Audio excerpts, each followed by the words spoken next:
Hello, and welcome to TrekChatz, the #1 first-time Star Trek podcast this side of the Delta Quadrant. I am your #1 host, your captain, newly appointed captain of this wonderful space station, and I'm joined as always by my young ward. We don't call people young wards anymore because Robin made it weird, but he's my young ward. He's Magellan. He's the Nog to my Captain Cisco. Here he is. Oh, yes.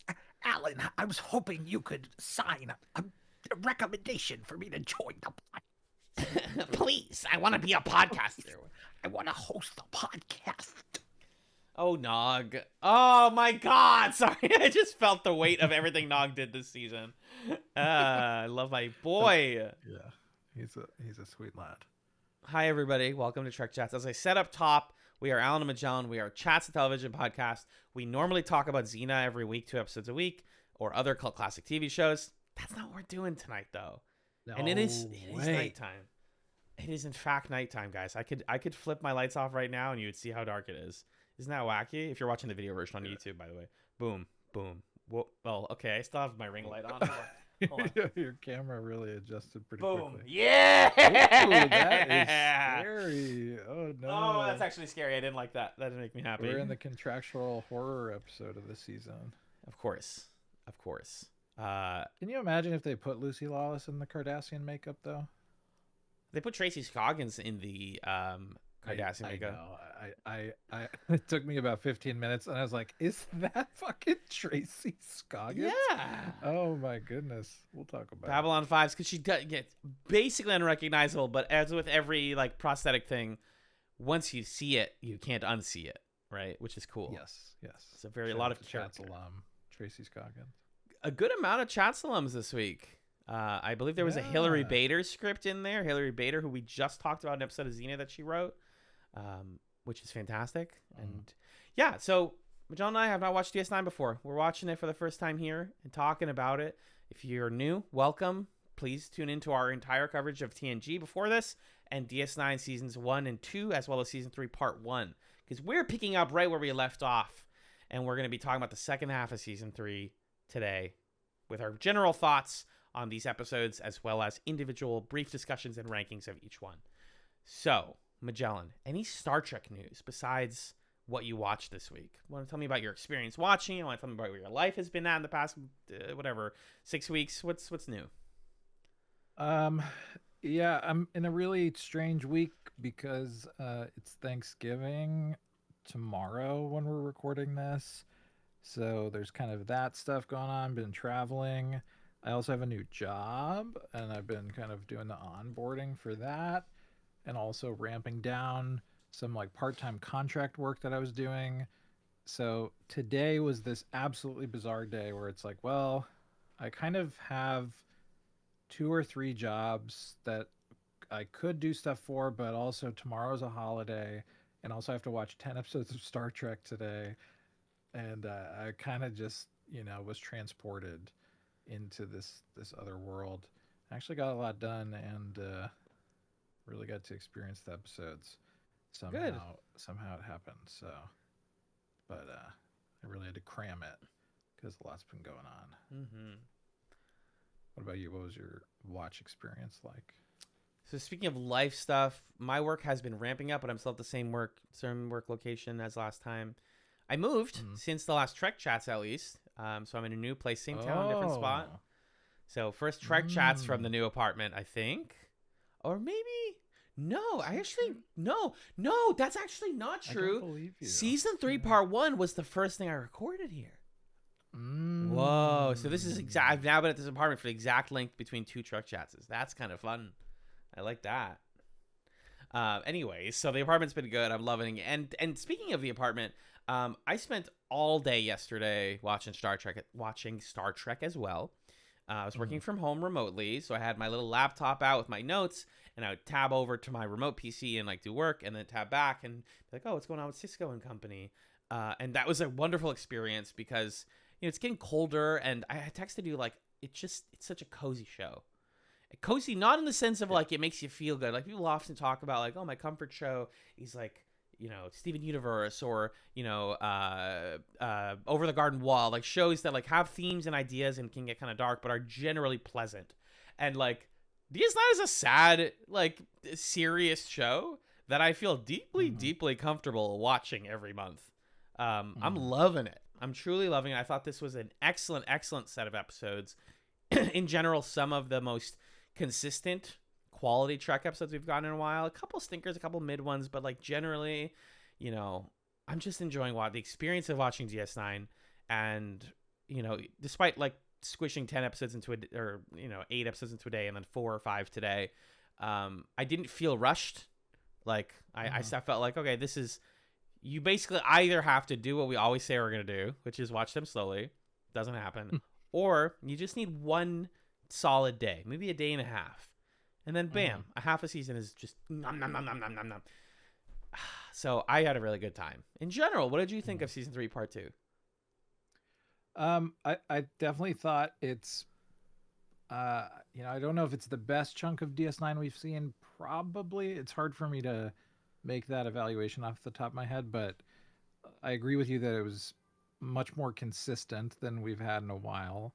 And it feels like they're landing in the spot that I was hoping they would. That's kind of between, and I think this has to do with why it's so comfortable to settle into it and watch it. It's kind of between a TNG and a Babylon 5 in the sense that, what I always found kind of challenging about binging TNG is you're constantly resetting your brain every episode. Like, okay, who's this guy with the forehead, and what's blown up today, and why are we going back in time or whatever. And Deep Space Nine is doing that. They're like, okay, wow, we're in the mirror universe now. But there was a lot more in this half of the season of creating episodes that could stand on their own, using elements that had already been established, or establishing things, small details that you didn't realize would, not necessarily be super important later, but reemerge later in the season. You're like, oh my God, the, Nog is trying to go to Starfleet. This is something that they're actually returning to a couple of times. And it's not the kind of continuity that you would expect to see on a show that's much more serialized, like a Babylon 5, that I think would also be very hard to watch a lot of at once. Because it's like, oh my God, the Vorlons did what? Yeah. Huh? Oh, the shadows are advancing on this. Oh, this guy defected. Oh boy. They did what to Gethsemane? Oh my goodness. They're passing through it. Oh no. But Deep Space Nine, I think, has settled into a place where it kind of feels like the right cadence to watch it at is to watch like 4 episodes at once, because you get a little bit of that kind of one-off 90s TV genre TV flavor. Yeah. And then you also get a little bit of that. Here's a character who's thinking about the same stuff for multiple episodes in a row. And it's super hard to strike that balance, but I thought that this half of the season did it in a way that I really like. And this is how I want TV to be shaped. This is how I think a lot of our favorite Chatz experiences end up being shaped. So it was nice to see Deep Space Nine settle into this groove. It's so confident. It's so good at what it's trying to do. It says, we're going to have a character say something and reference something that happened a season ago, and you're going to be okay with that. We respect you enough to know what's going on, and we're going to develop people. And it's not just things like the Cisco beard finally makes its appearance, or Nog trying to join Starfleet that finally happens, or the Dominion make forward movements as we see throughout this trunk of episodes. We learn more about Odo. We learn way more about Bashir, and here everybody got their time to shine. And what's great too is, the one we keep referencing, which is Nog showing an interest in joining Starfleet, literally starts with the first episode. Like, we got the exact block of episodes where that starts to happen, as if this was curated for us, which was just great. Yeah. But there are even like middle of the season little arcs, like Odo and Kira getting some stuff here, and then Of course, Cisco dating a new woman. We're gonna see more of her. We're gonna see more of Quark's family. We're gonna see more of Rom taking a stand and taking care of his son. Even the fact that Rom has multiple scenes in these episodes where I'm like, holy crap, Rom, a character whose name I always forget in my notes. I keep writing Quark's brother, and then he goes right. He's like this. Yeah, he's earned it. He's earned his respect. He's earned the name of Rom, and I remember and I appreciate Rom. Yeah. Rom for sure was my goat of this stretch of episodes. Favorite character. Do you love that scene in like the second to last one where he was like, "My son matters to me more than any gold press latinum," and you're like, "I love you." Yeah. It's the second time that he's berated Quark, and somehow it's even more powerful than the previous time. Oh, it's so good. It's good. Truly. Can't wait to talk for a solid hour about Rom. We got a couple of new characters. I'd love to name them and just get your initial thoughts on them before we talk episode to episode. Hell yeah. So you mentioned one of them, Cassidy Yates, who is a freighter captain and friend of Jake Sisko's, I guess, somehow, not explained. And Jake sets Ben up with her in a way that seems like that could go somewhere. I think we only see her once, right? One episode. Yeah, but she gets talked about around that episode a few times. I believe that's correct. What was your take on Cassidy Yates? The thing is, I posted this in the Chatz Discord, which you can all find by either reaching out to us or becoming a Chatz patron. I have a crackpot theory about Cassidy Yates based on some spoiler stuff I know and some just like total shot in the dark, and I want to put words to it on the pod so that DS9 fans listening, which I know most of you are, can listen to me and be like, wow, he's so wrong, and like we can have a laugh about that. So I'm assuming you know some of the stuff about Cassidy Yates later in the show, right? You're famously someone who reads ahead.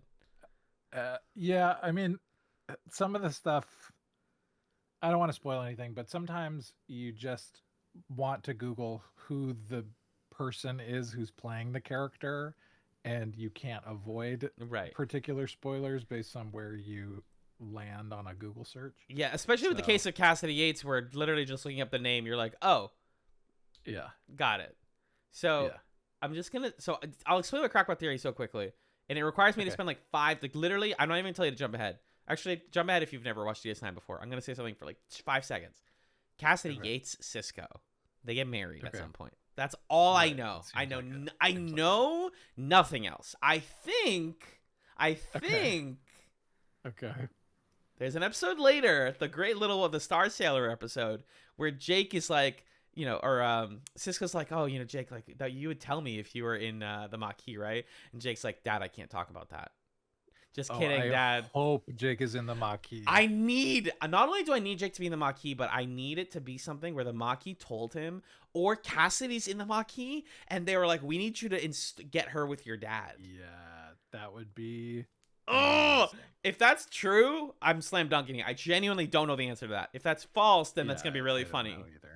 It'll be so funny. That's one of those things where Deep Space Nine does enough also in this second half of the season. They throw enough curveballs where you start to think, okay, yeah, you could get away with that. You could get away with Jake being in the Maquis.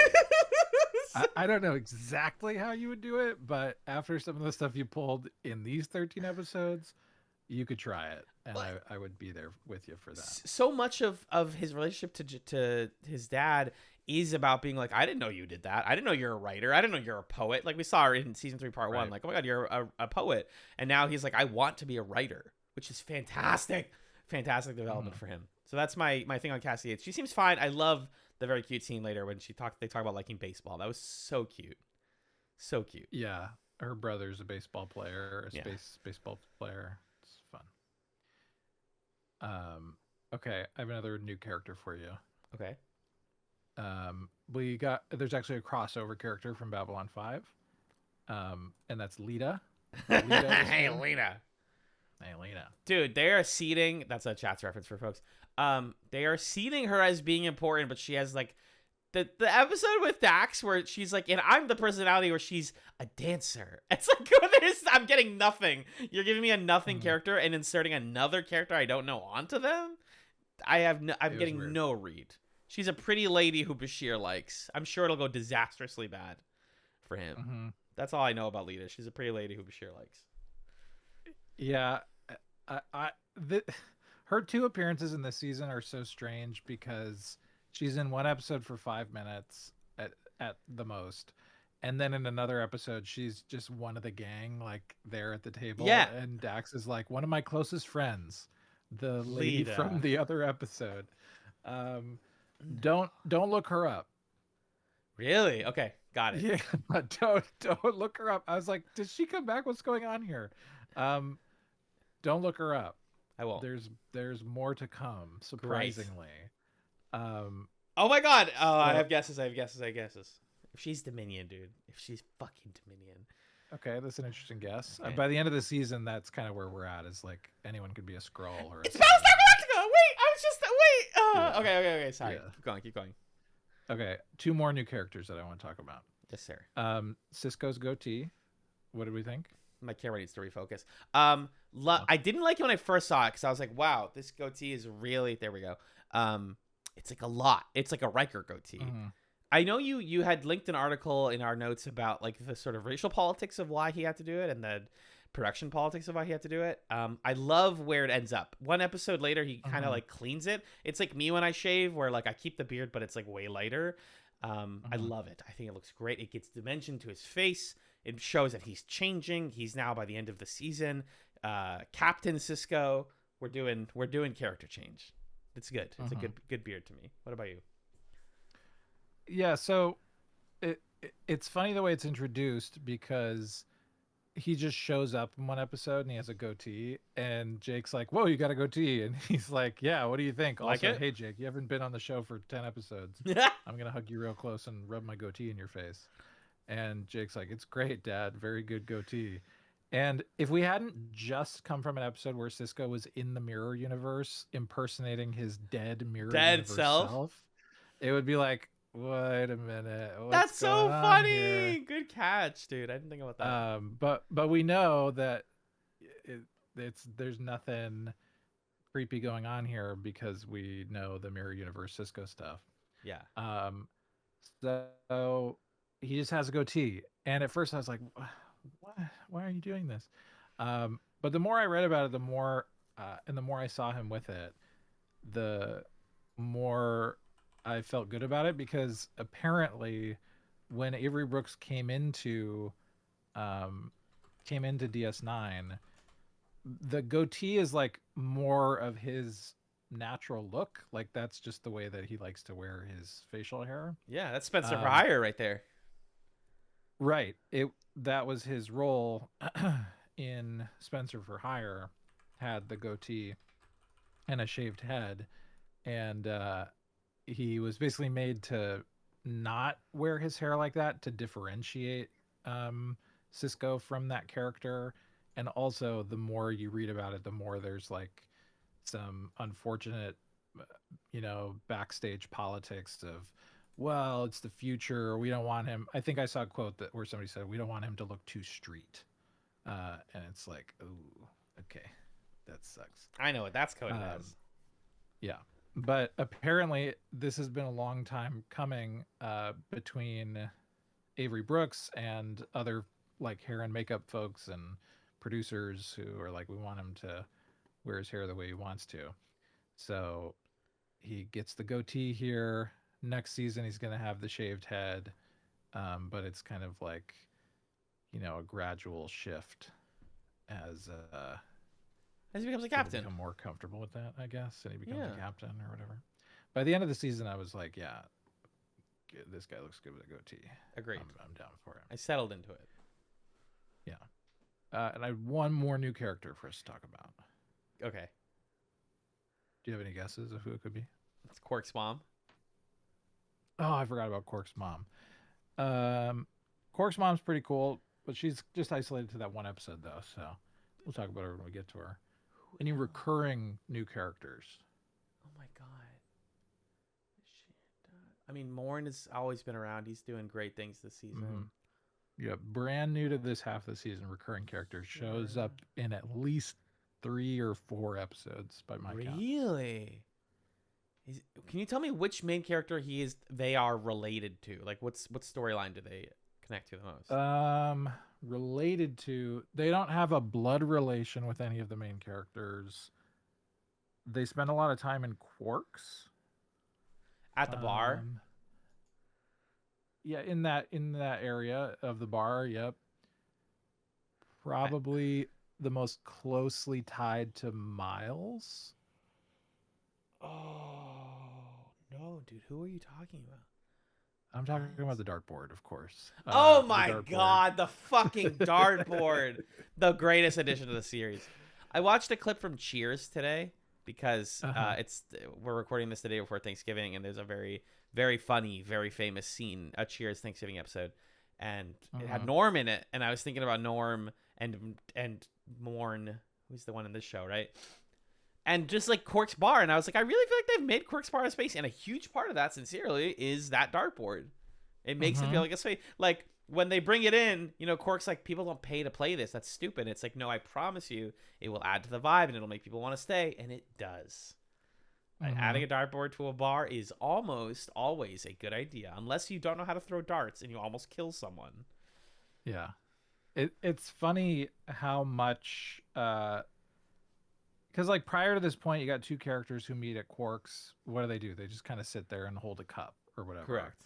But now that you have the dartboard, they have something to do. That playing darts can be a metaphor for, you know, their relationship, or it can be a tool that we use to contextualize other things. It could be a whole plot.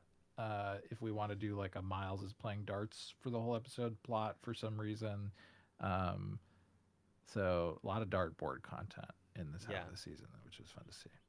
Love it, love it, love it. You want to get into the season talking about these episodes? Yeah, so we do a little tier list when we do these TrekChatz episodes. Classic, you know, S, A, B, C, D, F. Yeah, S, A, B, C, D, F, and then bad but actually good. Bad but actually good. I don't think we're going to get any bad but actually good. But to calibrate that for you, we invented that tier because of the episode where Data is fully functional. From season 1. Yeah, the second TNG. episode of season 1 of Star Trek The Next Generation, where everybody gets drunk and has sex with each other. Yay! Forgot.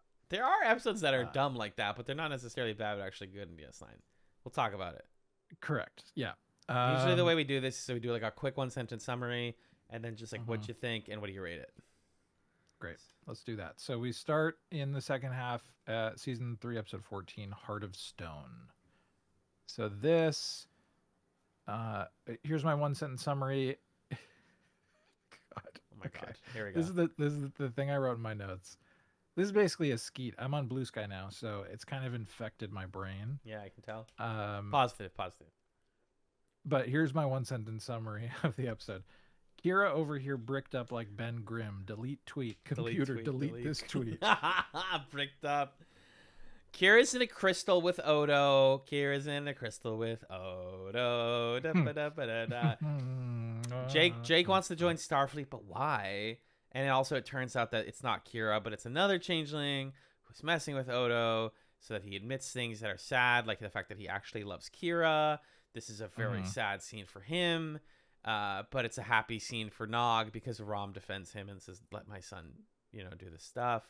And Nog, in his final speech of the B plot of the episode, is like, my dad is not that good at this money thing. I don't want to be like my dad. I want to be better, which is a beautiful bit of character development for our boy. So B plot, very happy. A plot, very sad. This is the half season of Odo's no good, very bad day. Him and it's a rough half season for Odo. Yeah, it's mostly Odo. Yeah, I was gonna say maybe like Bashir kind of gets some bad day. Not really. He's a couple of bad days. He's fine. But Odo's having a bad time, guys. Really bad. I think this episode, like, there were moments in it that almost made me cry. You know, like really genuinely emotional. I watched most of it with the Chatz Discord before a Doctor Who watch party that we did. And the best scene by far is the origin of Odo's name. We learn the origin of his name. That, I guess was it Romulans or was whichever race found him? No, it's Cardassians. The Cardassians. Cardassians who found him, and they were like, well, it's Odo something that means unknown specimen, but they would shorten it. And she's like, oh my God, your name is unknown specimen. He's like, no, it's actually worse.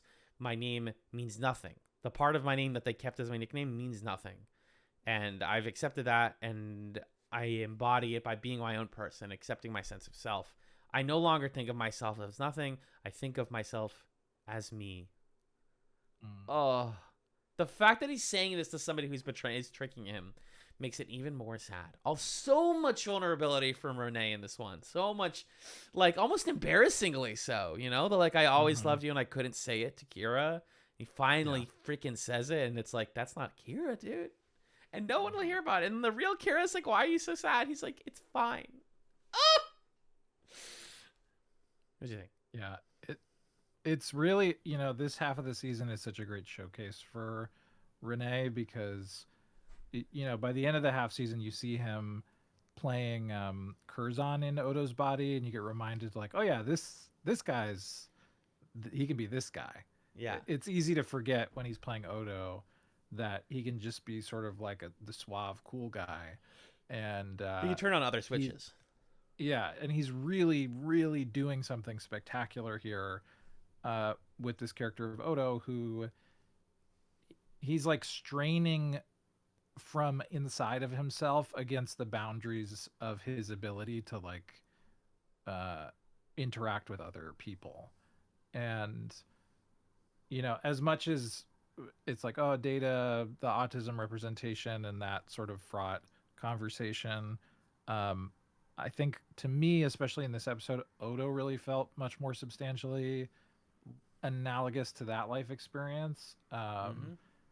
As someone who, not that I'm an expert, but I'm sort of recently like, oh, I'm pretty sure that I'm autistic, and have been looking into the, you know, what the criteria of that, what does that mean, how is that manifested in my life? Sure, so to see Odo having this conversation where like the moment that really stuck with me is when he's trying to comfort Kira with like these lines that he's read in the detective novels, and he's like, what does he say?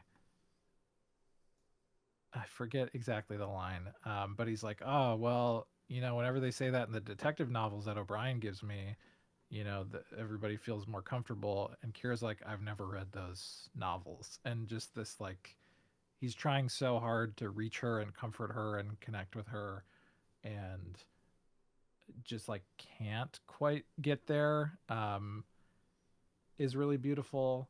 And then also, for like you're saying, for that to result by the end of the episode in this revelation that it wasn't even her at all, it was somebody posing as her, which not only is disturbing, and shows us what the founders are capable of that we didn't even know was possible. We didn't know that they could impersonate specific people to that extent. But also, like, there's kind of a lack of ability on Odo's part to access that part of himself too. Like, he also can't quite produce a convincing enough facsimile of what it means to be the typical person. Yeah. The way that they can very easily just like be Kira Nerys and be her convincingly so.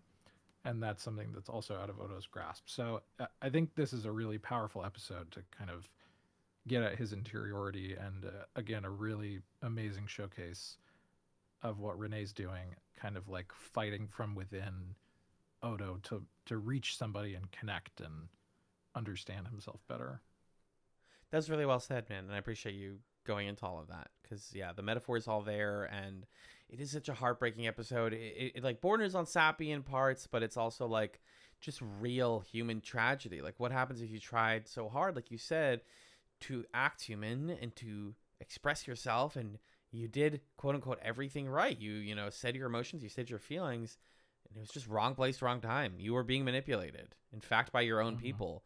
Like, how tragic is that? You know, when we watched The Leftovers 2 years ago for this podcast, there were like certain plot lines, especially in season 3, where I couldn't talk about them without, you know, starting to get emotional or crying or having a breakdown. Like, we just have to talk around certain things. And like, what you're talking about with Odo is that for me right now, where like I see how humans act and I can't do it. And then he finally has a profoundly human moment, and it's not even sincere on the other end. It's not being reciprocated. He's just like, say what you will about the whole, like, yeah, Ben Grimm, the crystal. Oh my God, the crystal's choking me. I'm going to die. Like, it's all very, it seems very rote. At the end of the day, this is an Odo special, and he really brings the episode home in a great way. Yeah.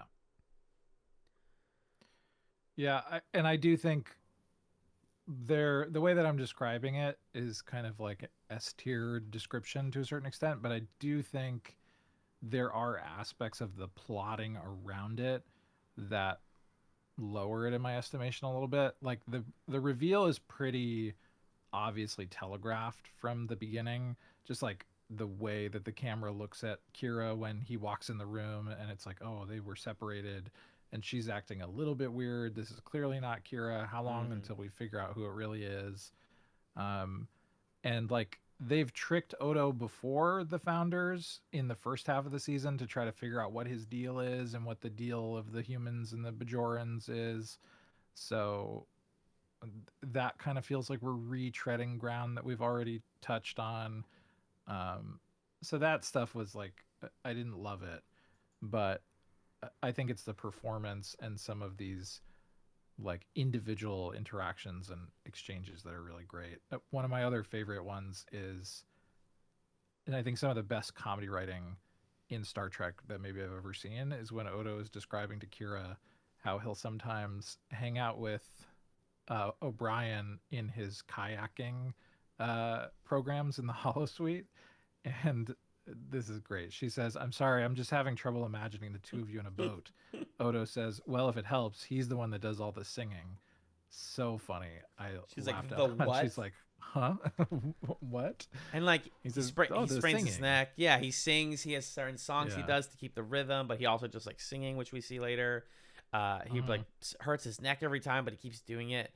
And then that becomes this point about like, that's what humans do, is they like keep trying stuff despite the fact that it hurts them because it matters to them, which is why Kira needs to live, and also Odo needs to, you know, be himself. And that line comes back in the final episode, you know, when these it's like, which changeling are you? Well, you're the one who was with me when I went kayaking. Oh, it's continuity, baby. That's the stuff I'm talking about. This is an A or an S to me.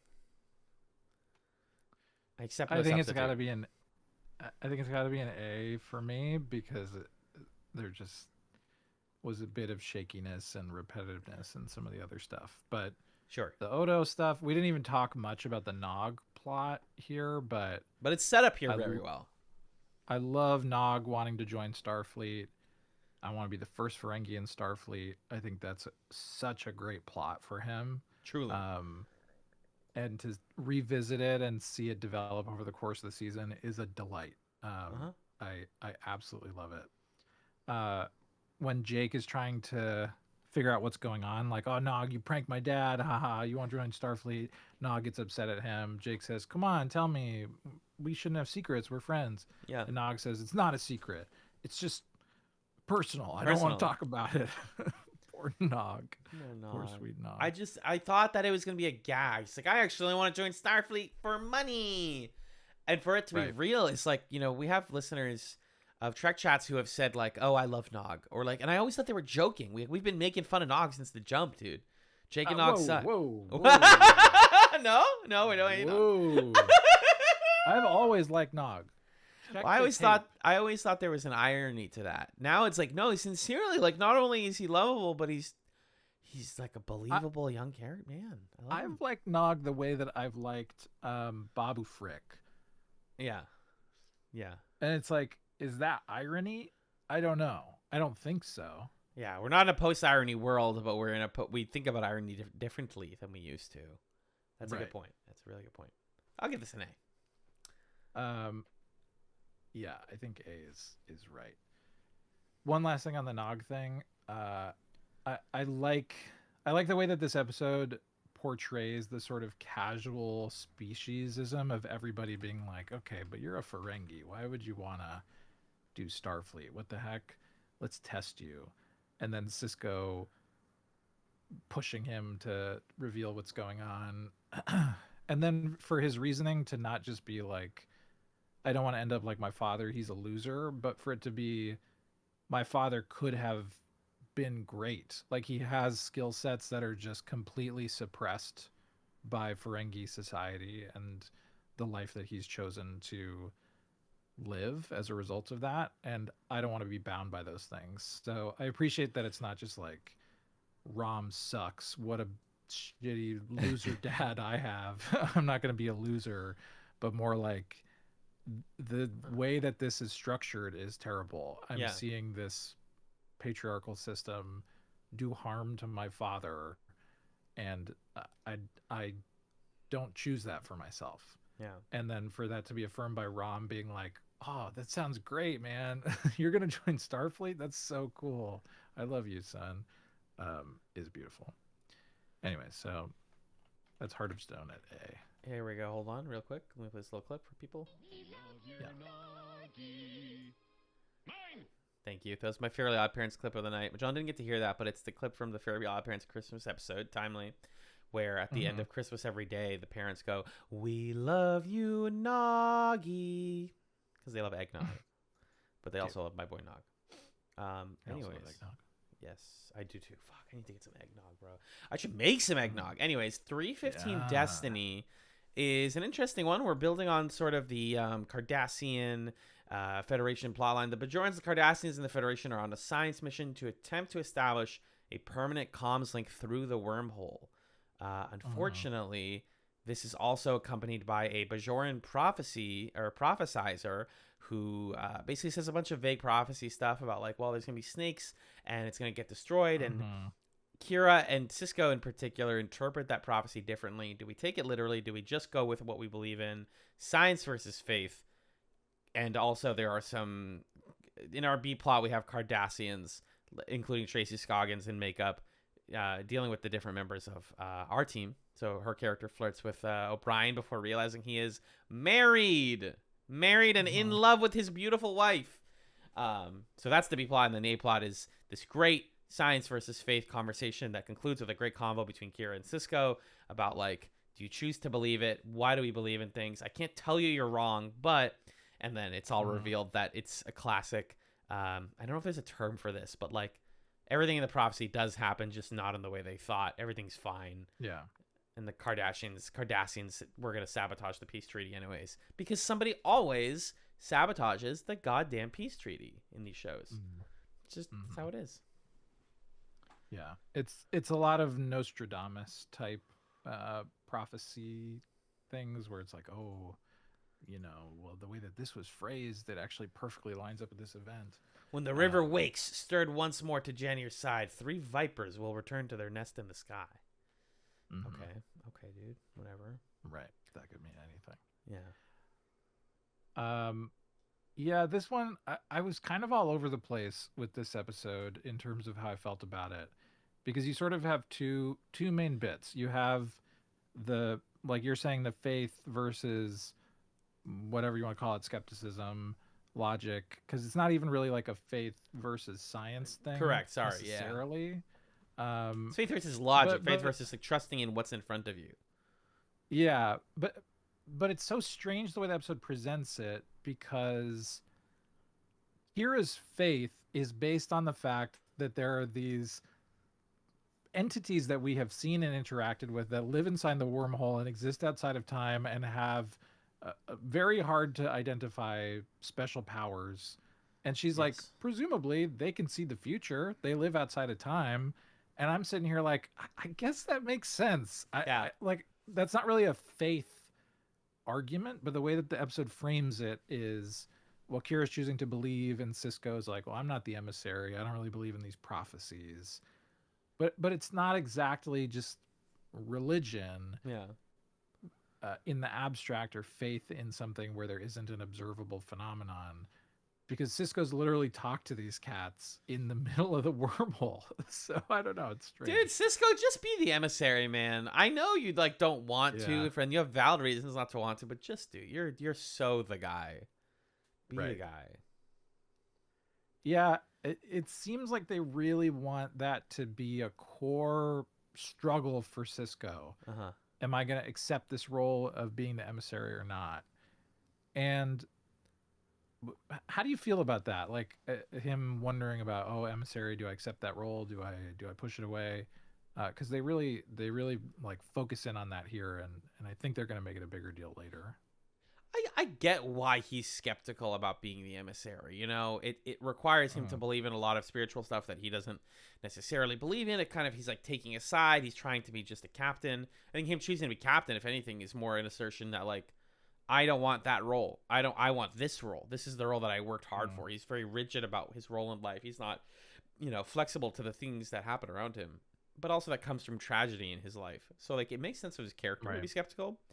But I just think the show is like barreling him towards being the emissary almost unavoidably. Or maybe it's like he's going to be the emissary but in like a weird way, or he's going to pretend to be the emissary to like help with the Dominion conflict or whatever happens. I'm okay with it. I'm okay with how they're doing it, even if I feel like it's like, dude, just do it. You should be the emissary. Yeah, because there's something here with him taking the position of being the commander of Deep Space Nine. He was very reluctant to do that in the pilot episode, and it seemed like that was part of the point of his character.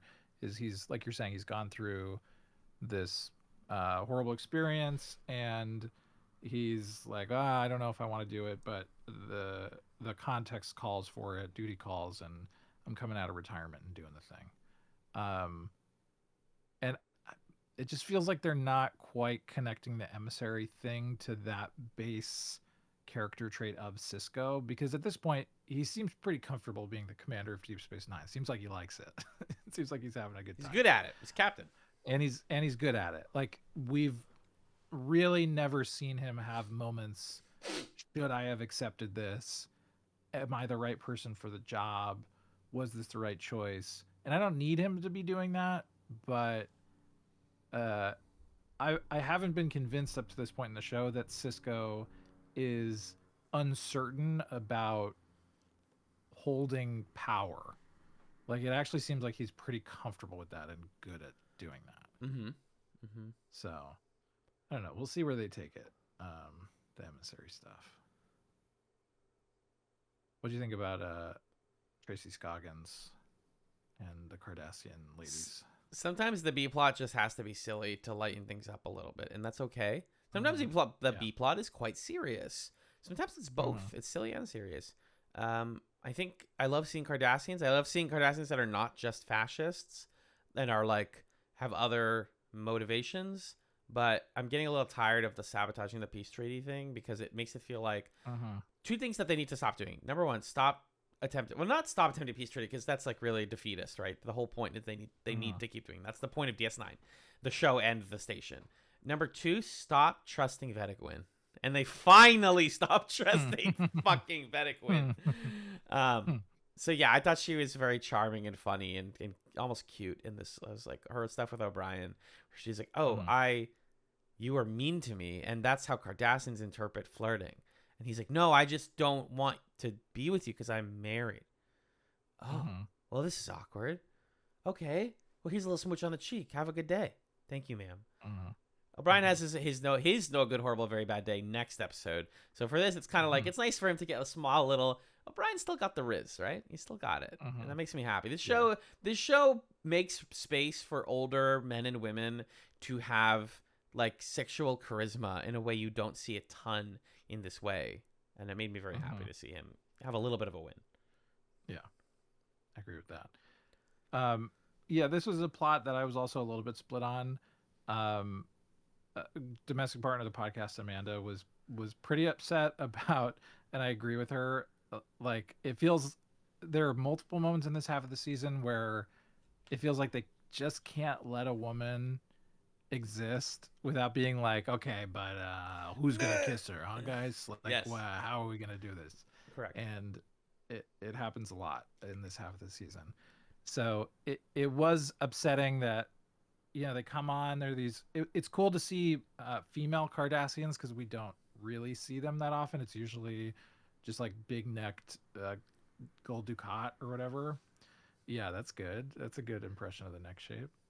Nice. Okay. Whoa. Hitting the gym, working on the lats. Love it. So it's nice to see that. It's nice to see, like you're saying, Cardassians who are scientists. We usually just see spies and fascists and not scientists necessarily. Mm-hmm. So it was cool to see a different perspective. But then for one of them to immediately, as soon as O'Brien is like, no, I'm the smart guy here. And she's like, oh, Mr. Engineer Man. Oh, my. Was a little annoying. But then as soon as they're in the access tunnel and she's looking at his butt and she's like, I'm pretty fertile. I'm like, okay, this is actually hilarious. That scene was very, very good. And I thought that was pretty fun. 10 out of 10, baby. S tier. Wait, no. And there also is something to, like, obviously O'Brien's with Keiko, and I love their relationship and I wouldn't want to write it out of the show. But it would be kind of interesting for O'Brien to be this guy who had fought the Cardassians, and one of his first big episodes is he's like racist against Cardassians, and then he just kind of falls in love. And with, now he's like, this scientist lady, and he's like, huh, okay, you know, I'm learning stuff. Exactly. I'm figuring this out. My racism against Cardassians. That would be interesting, but that's not the show we have, and that's fine. Not a great episode. What do you think, rating wise? I give it a low B. Yeah, I think that's fair. I was on the line, B or C. Mm-hmm. There's a hard C later that I was like, if John gives us anything higher than C, I'm fighting him. So. Oh, I can't wait. There's an episode that you really like that I feel that way about. I was emotional. I'll talk about that. I know which one you're talking about too. We got 2 fights ahead of us, I think. Yeah, battles maybe.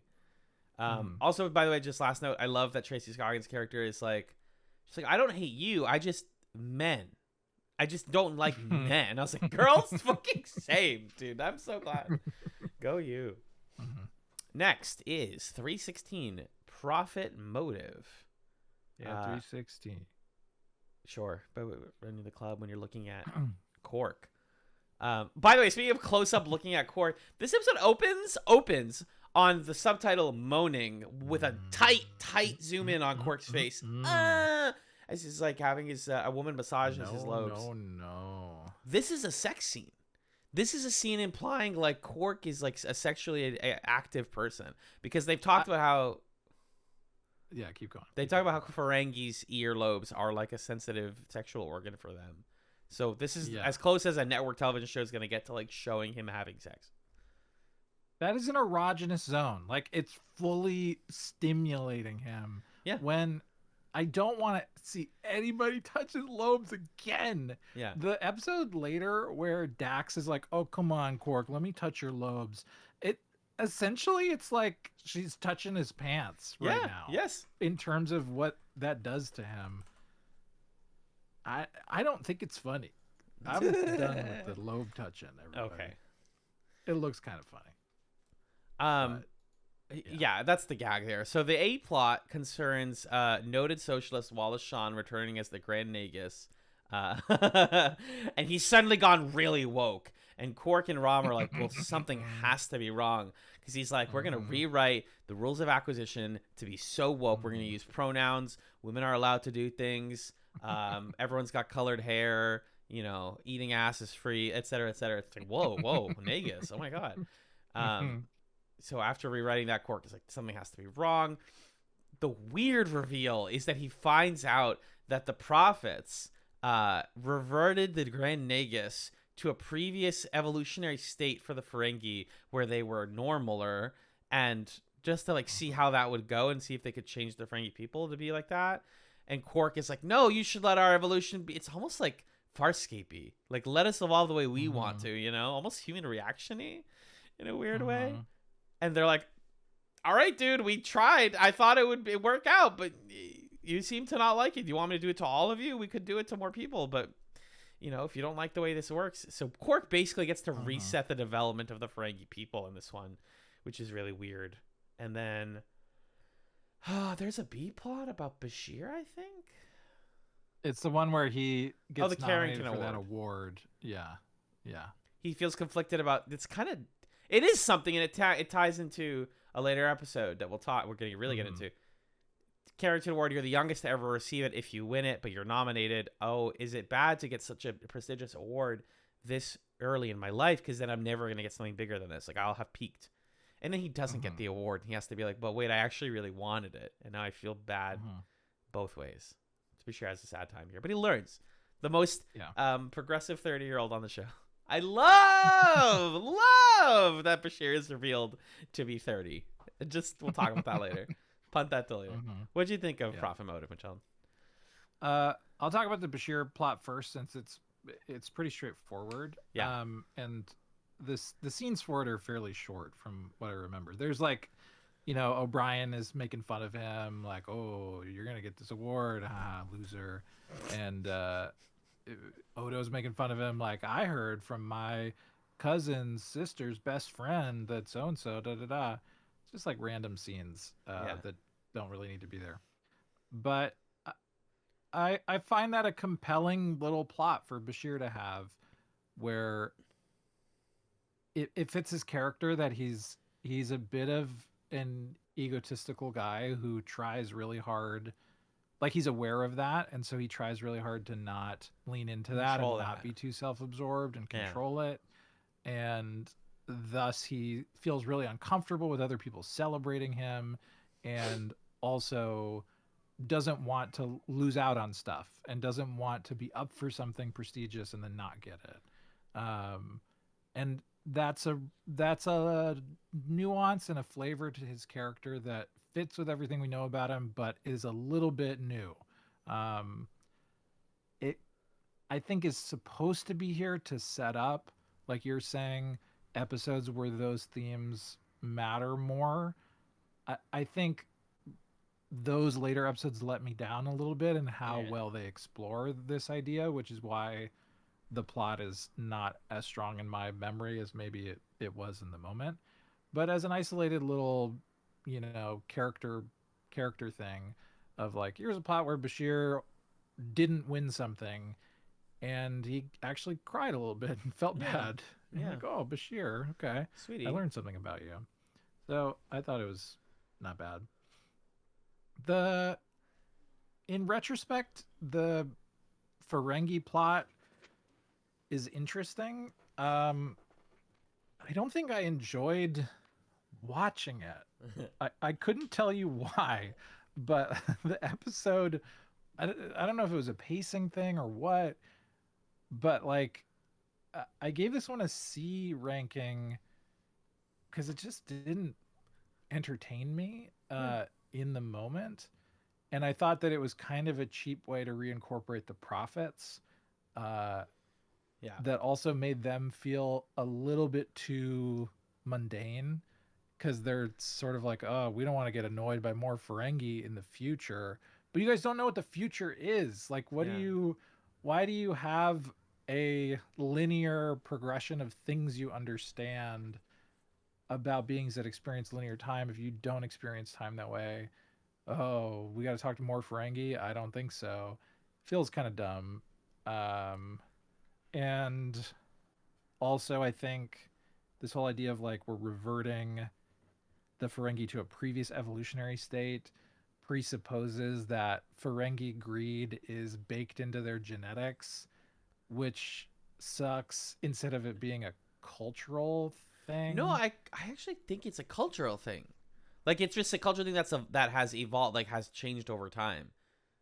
But I get what you're saying. Like, is it because it's interred in how they live and carry themselves? It almost implies by reverting that, like, have they changed biologically their relationship to currency and wealth? Or what I'm thinking is, like, it's like we're setting us back to the 1950s. We're not, that wouldn't put us, that wouldn't de-evolve us literally, but it would change the way we think about things. I want to believe the latter, like you're describing. And I think over the course of the episode, or not the episode, over the course of the rest of the season, like we were talking about, there's more Rom. We see their mom, Rom and mom, and there's more deconstruction and challenging of Ferengi cultural norms that would indicate that these are that these are cultural things, and the show understands them to be cultural aspects Ferengi society. Yeah. But it's just the language that's used in this episode. They talk about evolution. Yeah. They use the do. word evolution. And so it's sort of like, what are you saying here? And I think Star Trek often gets into that tricky territory where it's like, well, the Klingons are, they care about honor and they're warriors. And it's sort of like sometimes it's treated as just Klingons are born that way, and sometimes it's treated as this is Klingon culture. And it gets a little fuzzy, like the distinction between those things, which I don't love. Agreed. So I think this does get a C, but I don't know. I'm continuing to be not entertaining. I can't explain why. It's not. I just it's got a cool idea, but at its core, it's like, okay, and we're gonna watch them over and over again and be like, why is the Negas so woke? I think that the way they're handling the Ferengi is interesting, and I want to keep following it, even if I don't love it personally. I'm like very interested in it, especially like every episode featuring the Ferengi in this chunk. I was like, oh, we're advancing something. Are we advancing towards a more equitable Ferengi society, or are we advancing to a world where these characters accept that, like, well, this is just how we are and we're proud of it?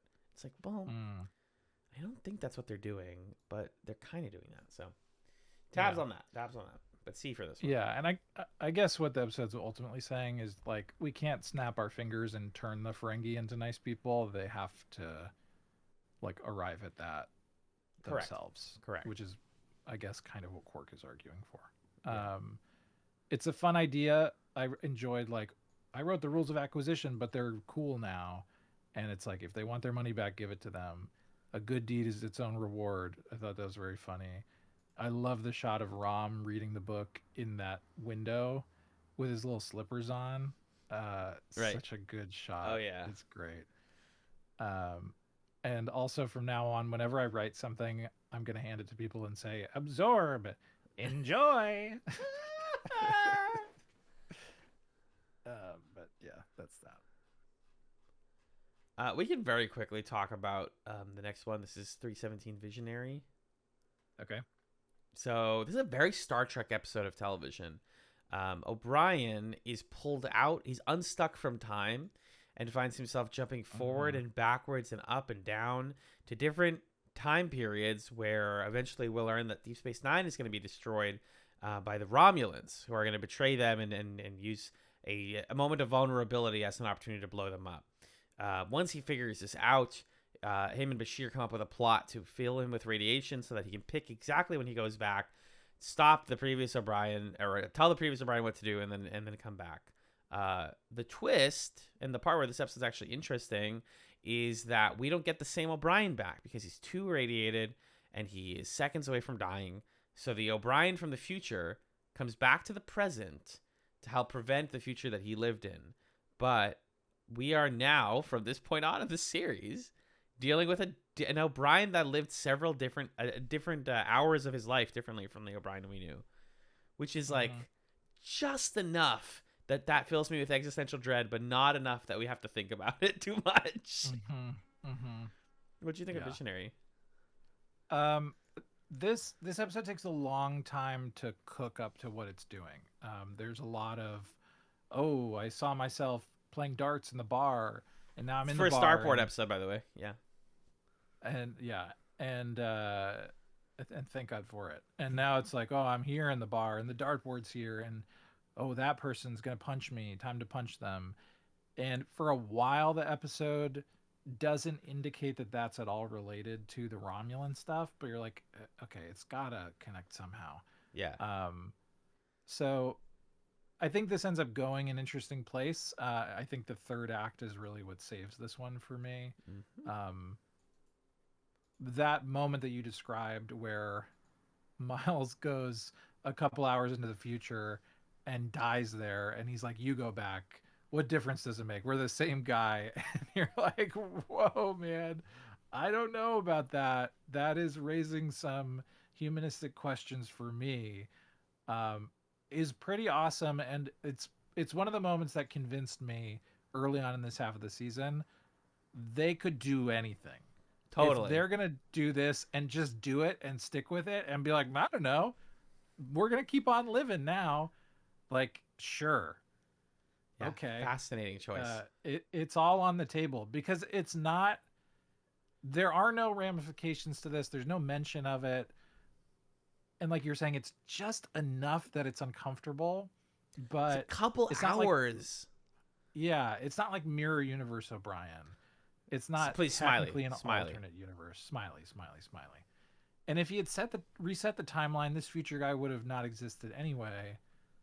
So, but it's enough that you're like, ugh.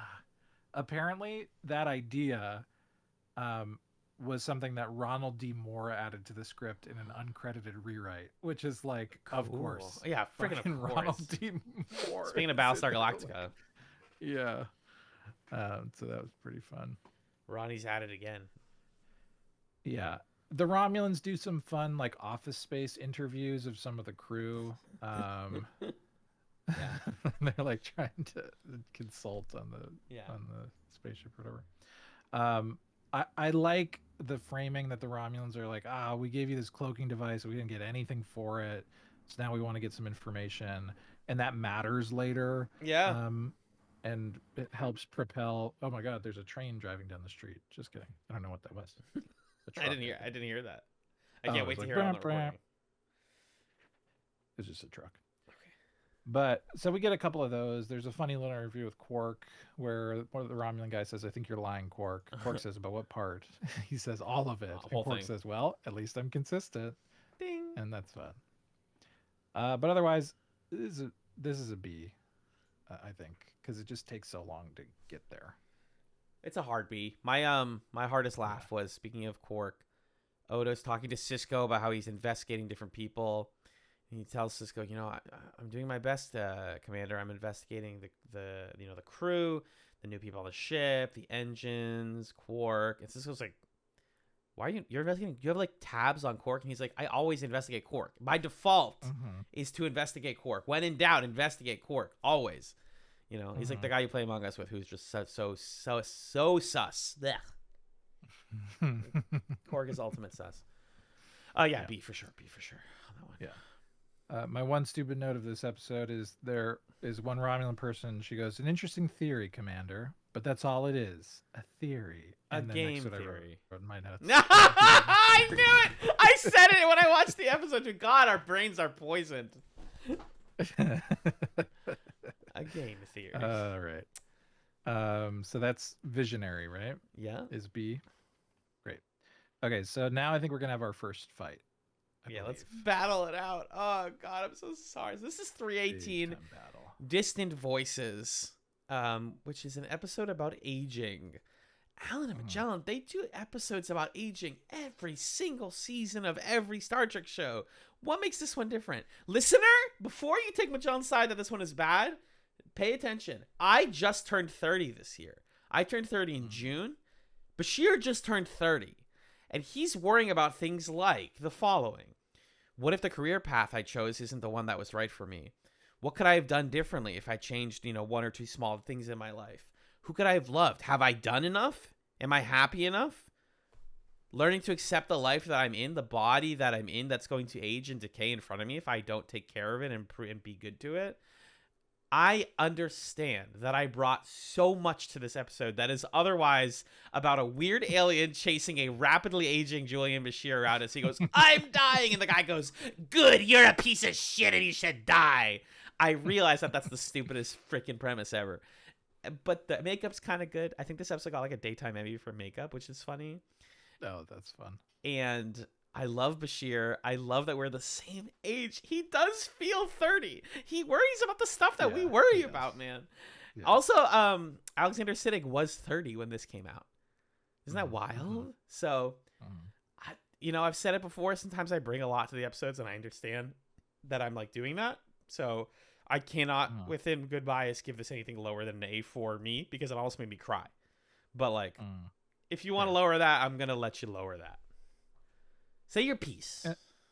Well, look, here's where I'm coming from. I just turned 31, so I don't understand these things anymore. I don't remember what it was like to be 30. I have none of those worries at this point. I've settled all of my concerns Good. about Good. everything, and I'm ready to die, pretty much. So I just don't get it, I guess. So you're like Garrick in this episode, who's just like, "Why are you worrying? Yeah. You're gonna get old, idiot. Yeah. Don't be stupid." Yeah. I think here's my problem with the episode fundamentally is when you bring to it what you're describing, it works. Yeah. But the episode does not offer anything that could fit in that spot. Yeah. It's not specific about what turning 30 means to Julian Bashir, right? It's at the beginning of the episode, he says, "I'm turning 30." Garrick says, "So?" And Bashir says, "Well, you know, humans care about that sort of thing, I guess." Yes. Garrick says, "That's weird." Okay, anyway, see you later. And then we spend this time where Bashir's like, "Oh, wait a minute, we're all doing an inside out in my brain. And you're my anger, and you're my sadness. Anyway, see you guys later." And then they're gone. It's like, okay. And then it kind of coalesces in the last 5 minutes where the bad guy who was mad at Bashir for not giving him goop or something says, "I looked inside your mind and you're pretty sad about not being valedictorian and not being with Dax, huh?"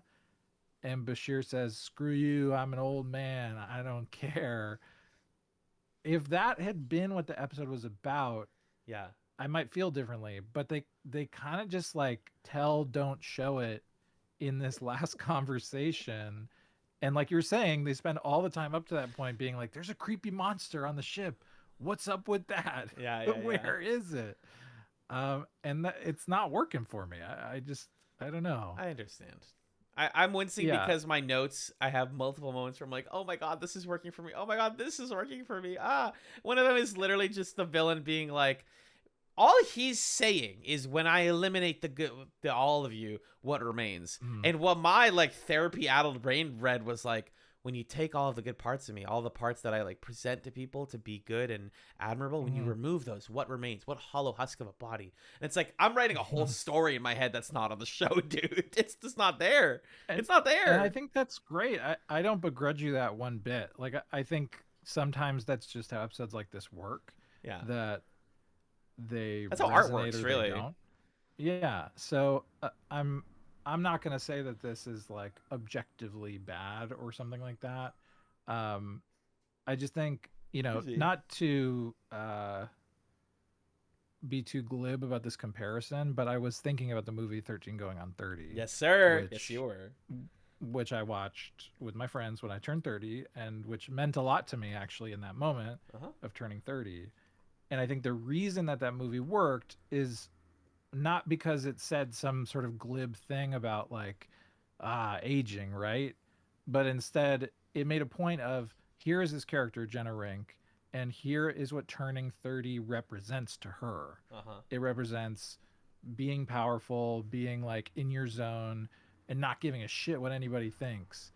And then over the course of the movie, she learns in her future 30-year-old self, "Oh, I actually don't believe that thing that I thought this represented, and I believe something different." And getting this it is made what me I a want horrible aging. person. Right, exactly. And I just think there's missed opportunities in this episode to make this more personal to Bashir. Like, he's a doctor, so he's worried about like aging and what could happen to his body when he ages. Or we saw the whole thing about, the Carrington Award and how he feels about his achievements, and does he plan to achieve things or hope to achieve things?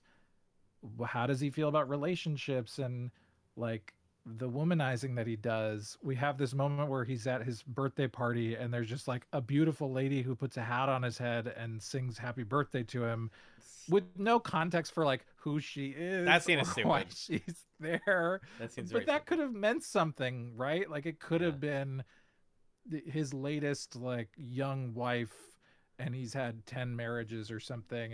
They could have done a thing. So I don't know. I think if you bring something to the episode, it's great, and if you don't, it doesn't really give you much to work with.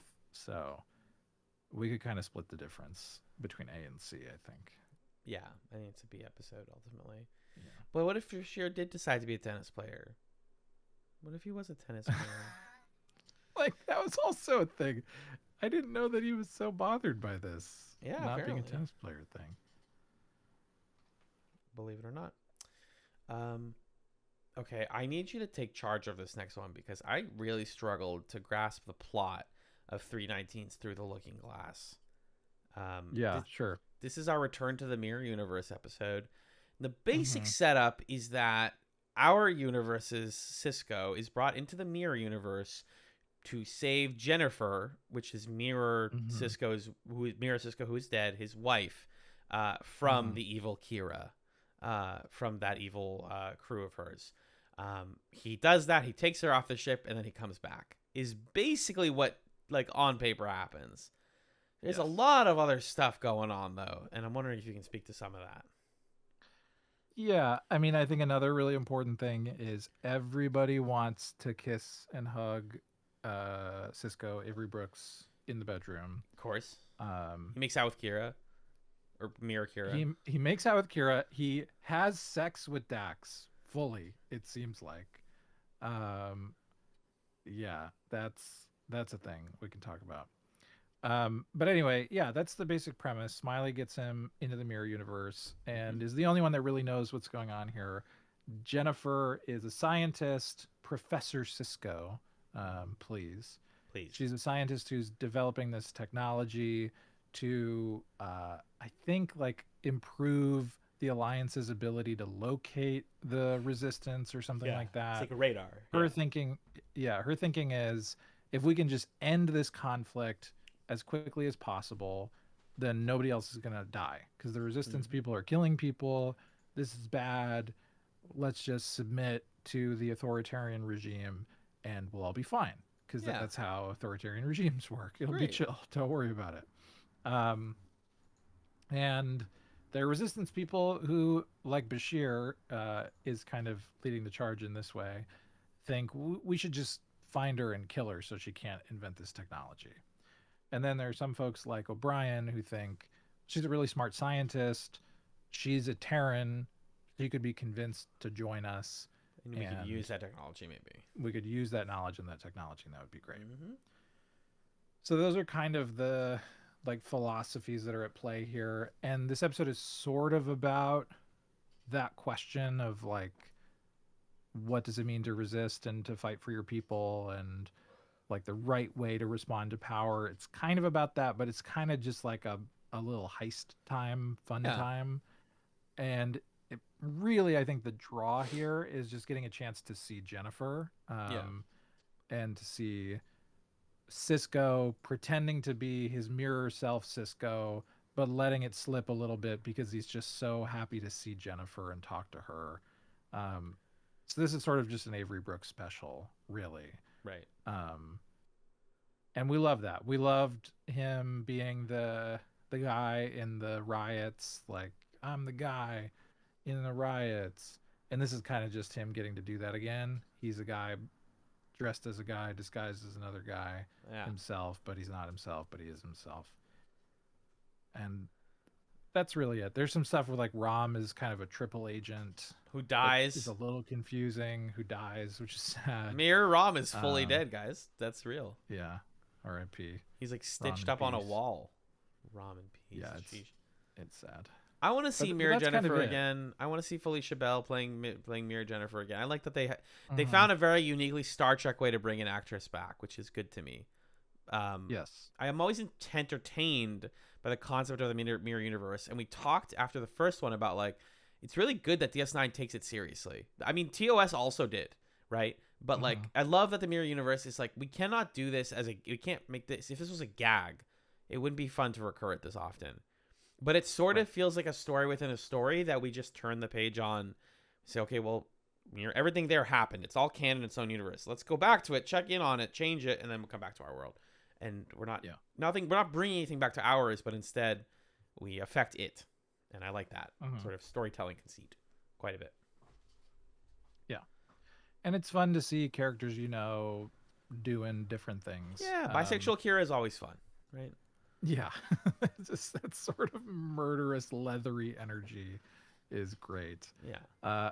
I like Garrick being her her spineless little lieutenant. Yeah. That's a fun role for Garrick. Um, the way he's like, "What? You're not gonna kill Cisco? I'm so mad." Grr is pretty fun. I thought the way that they did Mirror Dax and Mirror Bashir were new to us in this Oh installment. yeah, you're right. Uh, I thought they were kind of boring. Like Mirror Bashir is just grumpy, and Mirror Dax is Cisco's girlfriend, and that's it. Yeah. They didn't really give them much to do. This is But finish your point. yeah, no, that was the rest of my point. This is just a fun little visit to the Mirror Universe. Yeah, nothing wrong with that. It's a B. It's a B. It's like, It's a okay, B. sure, Yeah. I'll go back there. I'd love to see it again. Yeah. I was gonna say that this part of the reason that I think Mirror Dax and we said Mirror Bashir was the other one. Yeah. That they don't get as much development is like the episode's already very dense, and this begins a string of like several episodes in a row that are just narratively quite dense. Like the show is like expecting quite a lot of you to like pay attention from here on, and sometimes that was hard for me to grab onto. It felt like a little bit intimidating almost. Are you still there, by the way? Mm-hmm. Oh, sorry, I didn't see you move for a while, so I was scared. But it's a couple episodes where I literally texted you and I was like, "You're in for a wild ride," and kind of what I meant was like, make sure you lock in because like this next two-parter is like there's a lot going on. Yes. We're talking about 320 Improbable Cause. I think we should lump this in with 321 The Dice Cast. We can rate them separately for sure, but yeah, but we can talk about them together. Yeah. essentially this pair of episodes concerns my boy Garrick, our favorite boy, and what seems to be an assassination attempt on his life. Somebody blows up the tailoring shop that he has on DS9. This is later revealed to be him because he's trying to get Odo to investigate some stuff with him. Specifically, a man that means a lot to him, Enabaron Tane. Computer, please generate a nude Tane, as Michelle and I both wrote in our notes. Tane, I can get into. Yeah, for our Tim and Eric fans out there. Mm-hmm. Tane is the leader of a resistance group that no, what's the group that he's the leader of? He's in the Obsidian Order. Obsidian Order, important faction of Cardassians, not the opposite of like evil group, basically. Yeah, I guess they are a resistance in the sense that they're like the deep state shadow government. Yeah, that's trying to do a coup. Right. Yeah. And by part 2, after we finally figure out like, okay, Tane's back and there's complicated relationship between the two of them, we learn that Tane and company and a couple of Romulans and Garrick are like, we have information that's going to help us go straight to the changing homeworld and destroy the Dominion before they have a chance to rise up. They gather up a ship. They gather up some explosives. They shoot them at the planet. It is a failure of a mission because all the changelings abandoned their planet because they were one step ahead because they're freaking smart. And yeah, it turns out that one of the people working with him was in fact a changeling. It double agents him, and they're like, "Damn, we did not succeed. The changelings are more intimidating than we once thought." And Dane basically says, "Garrick, you go back and do what you need to do on DS9. I guess I'll reach out to you when the time comes, but you know, our relationship has been complicated." I have my own theories about Tane, about what we're going to see from him in the future, but the sort of tragic conclusion is also Garrick coming back to the smoldering ruins of his own shop and going, "Shit, I got to start over. What do I do here?" And Odo invites him to breakfast. He says, "Odo, you don't eat." And he says, "I know." So Odo just wants to talk. So this season is all about the value of a good meal with friends. So I gave the first episode a B and the second episode an A. I'm willing to move on those. Get into it. Talk to me. I love Garrick. I love Garrick focused stuff. Garrick and Odo is a pairing that's new here. We usually see Garrick and Bashir together. But Garrick Odo ends up being really fascinating because rather than Bashir kind of like the way that Bashir does it, where he sort of submits to what Garrick's doing and says, but wait a minute, why are we doing it this way? Or I think this. Odo slams heads against Garrick over and over again and says, "No, actually, I don't agree with that," or "I have my own secretive sources that I'm going to go consult."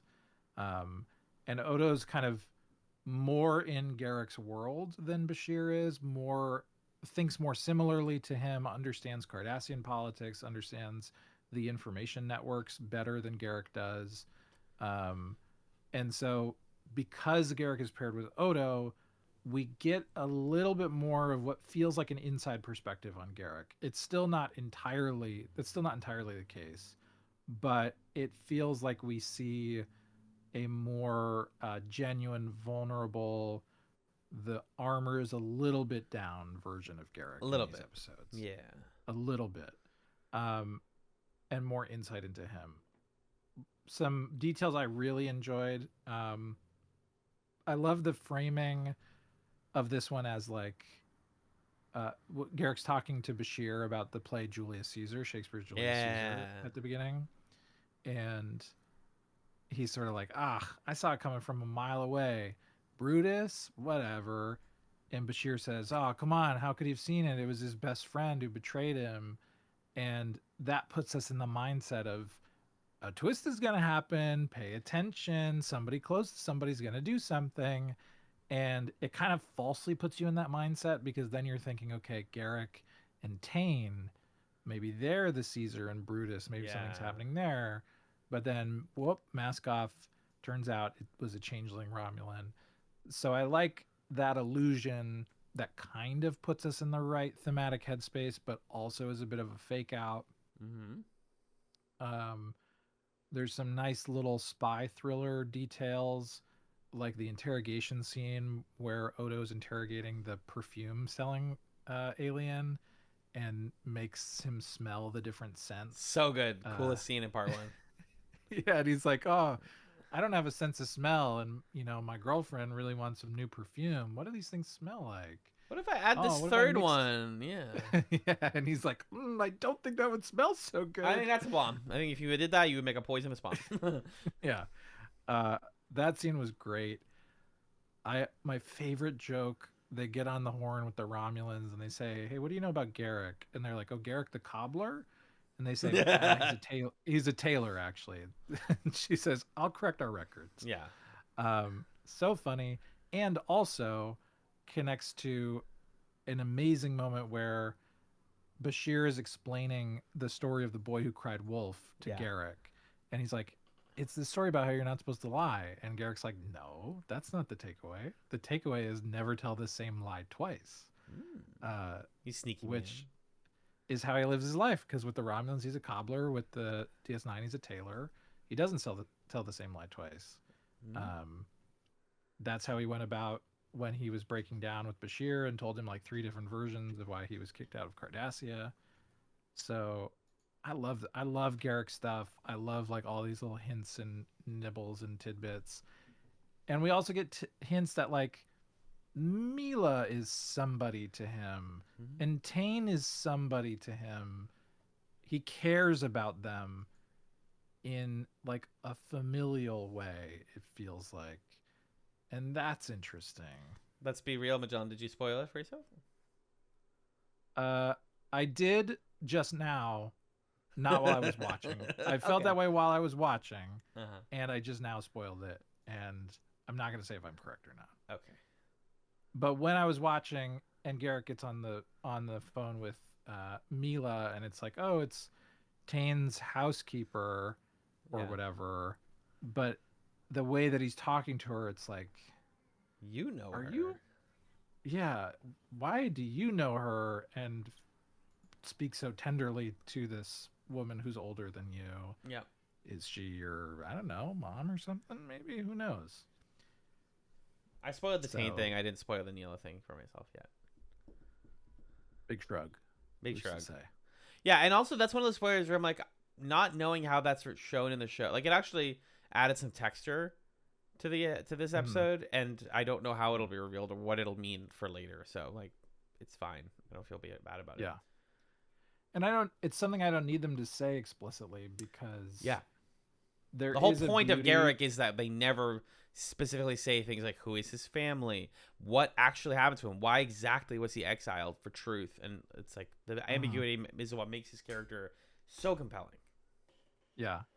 And there's something, because ultimately the arc of this episode, or this 2-parter for Garrick, is people looking at him like, what's your deal? Why are you protecting Odo right now? Is he your friend? Yeah. And by the end of the episode, yeah, Odo is his friend, and he is doing this to protect people that he's grown to care about and grown to feel protective of. And at the same time, we see that contrast with people who he spent quite a lot of time with in his life, who he seems to have intimate connections with. But when Tane is dying, just sitting there almost catatonic on the bridge of the ship, going down with it, seeing his plan come up in flames. Yeah. Yeah. Garrick can't get to him. All he can do is shout his first name. And even that, it's like, oh my God, there's a break of like whatever the protocol was that was meant to kind of keep their identity secret or their connection secret or whatever it is, where he shouts an Abron at him, but he still can't quite let it all down and can't quite be fully honest about like, I need you to come with me, get out of the chair. He's still in that kind of like Obsidian Order spy training. Right. So it ends up being a really beautiful, and then that final shot where Odo's in the doorway, way in the background, out of focus, Garrick's in profile. Yeah. Talking about, oh, well, I guess I'll rebuild my shop. And he says, do you know what the sad part is, Odo? I'm a very good tailor. And he's just kind of like, who am I? Like, what do I want? Like, maybe this is what I want. I don't know. It's beautiful. Yeah. This is also a taut spy thriller, as you said. Yeah. And features some great conversations that add so much depth to stuff like that. It's again, the season's kind of about like people aging and realizing like what is my role in society? What do I actually do here? I think these episodes being bookended by some really great conversations about lunch or breakfast and like conversations over food really is good too.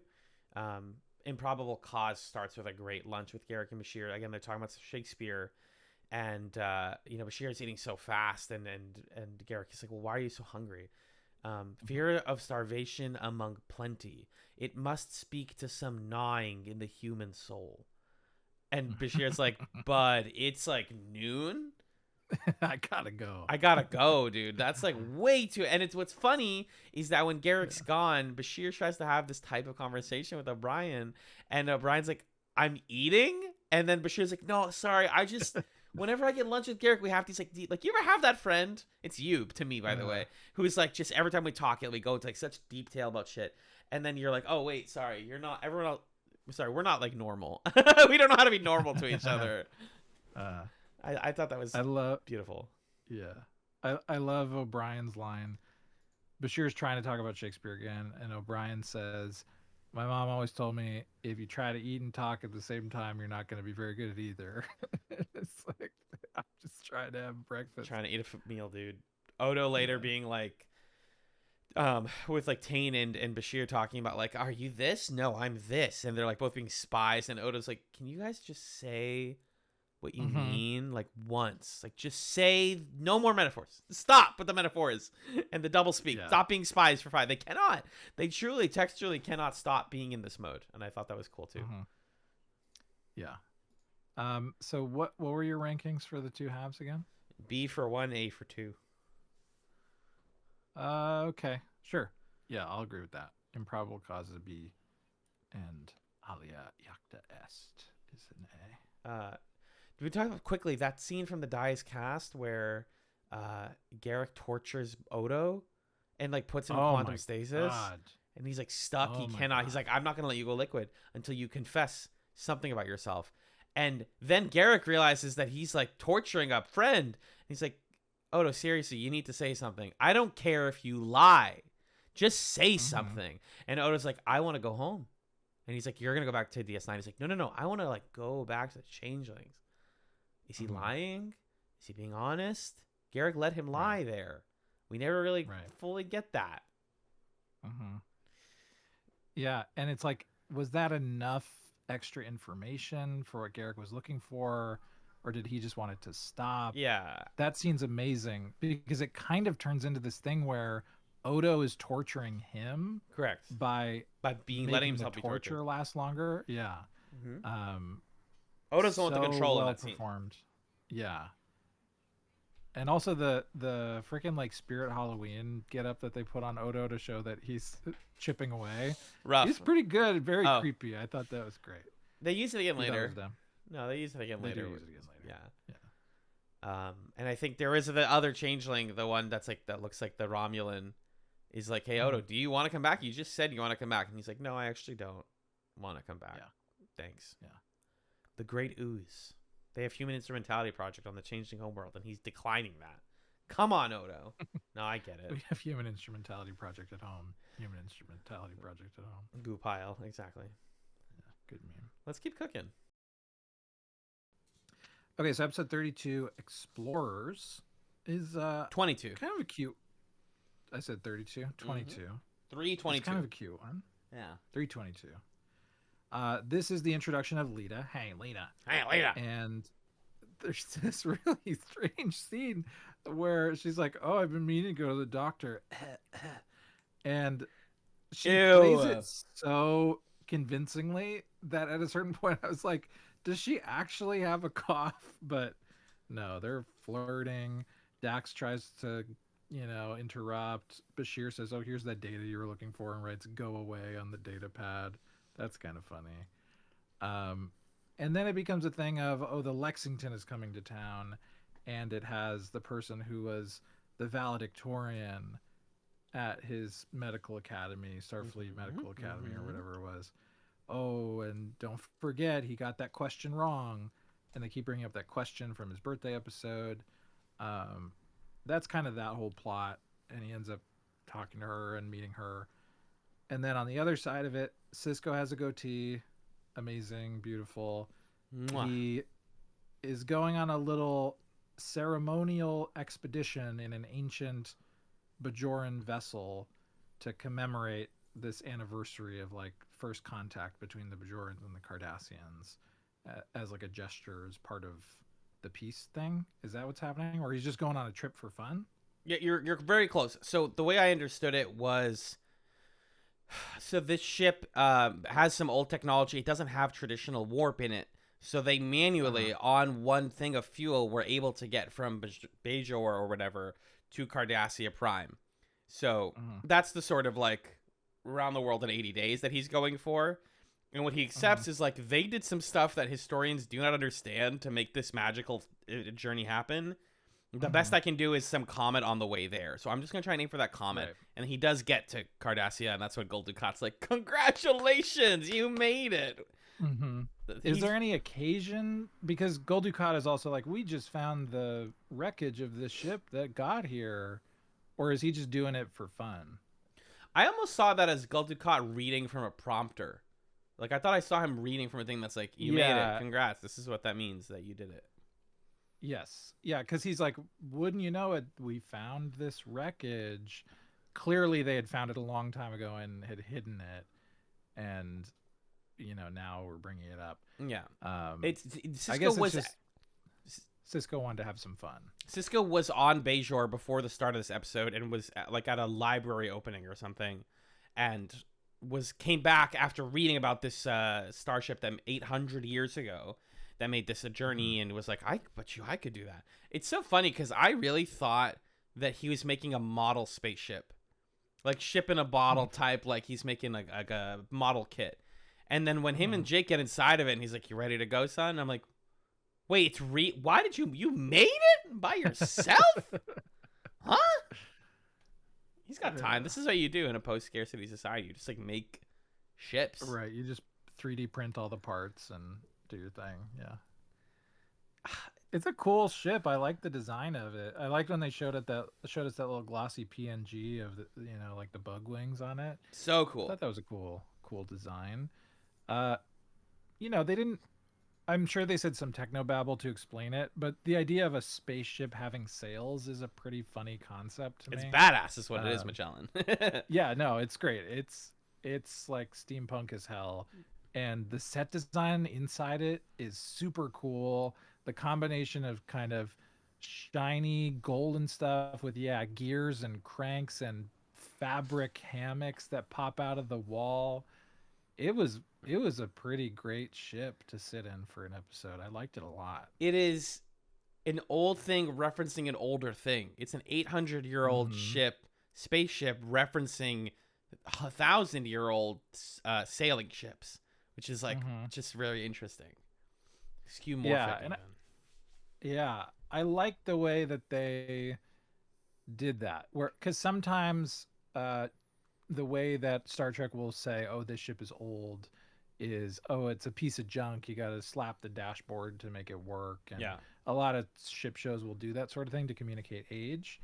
But this episode does a good job of saying, "No, this ship functions very well at what it's supposed to do. The technology is limited because it was an early space vessel, but like it's not broken.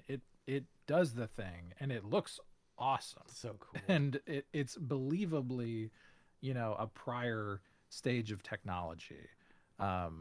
So I think my favorite part of the episode was just like really basking in that set design and in the imagination that went into realizing this ship. I thought it was pretty sweet.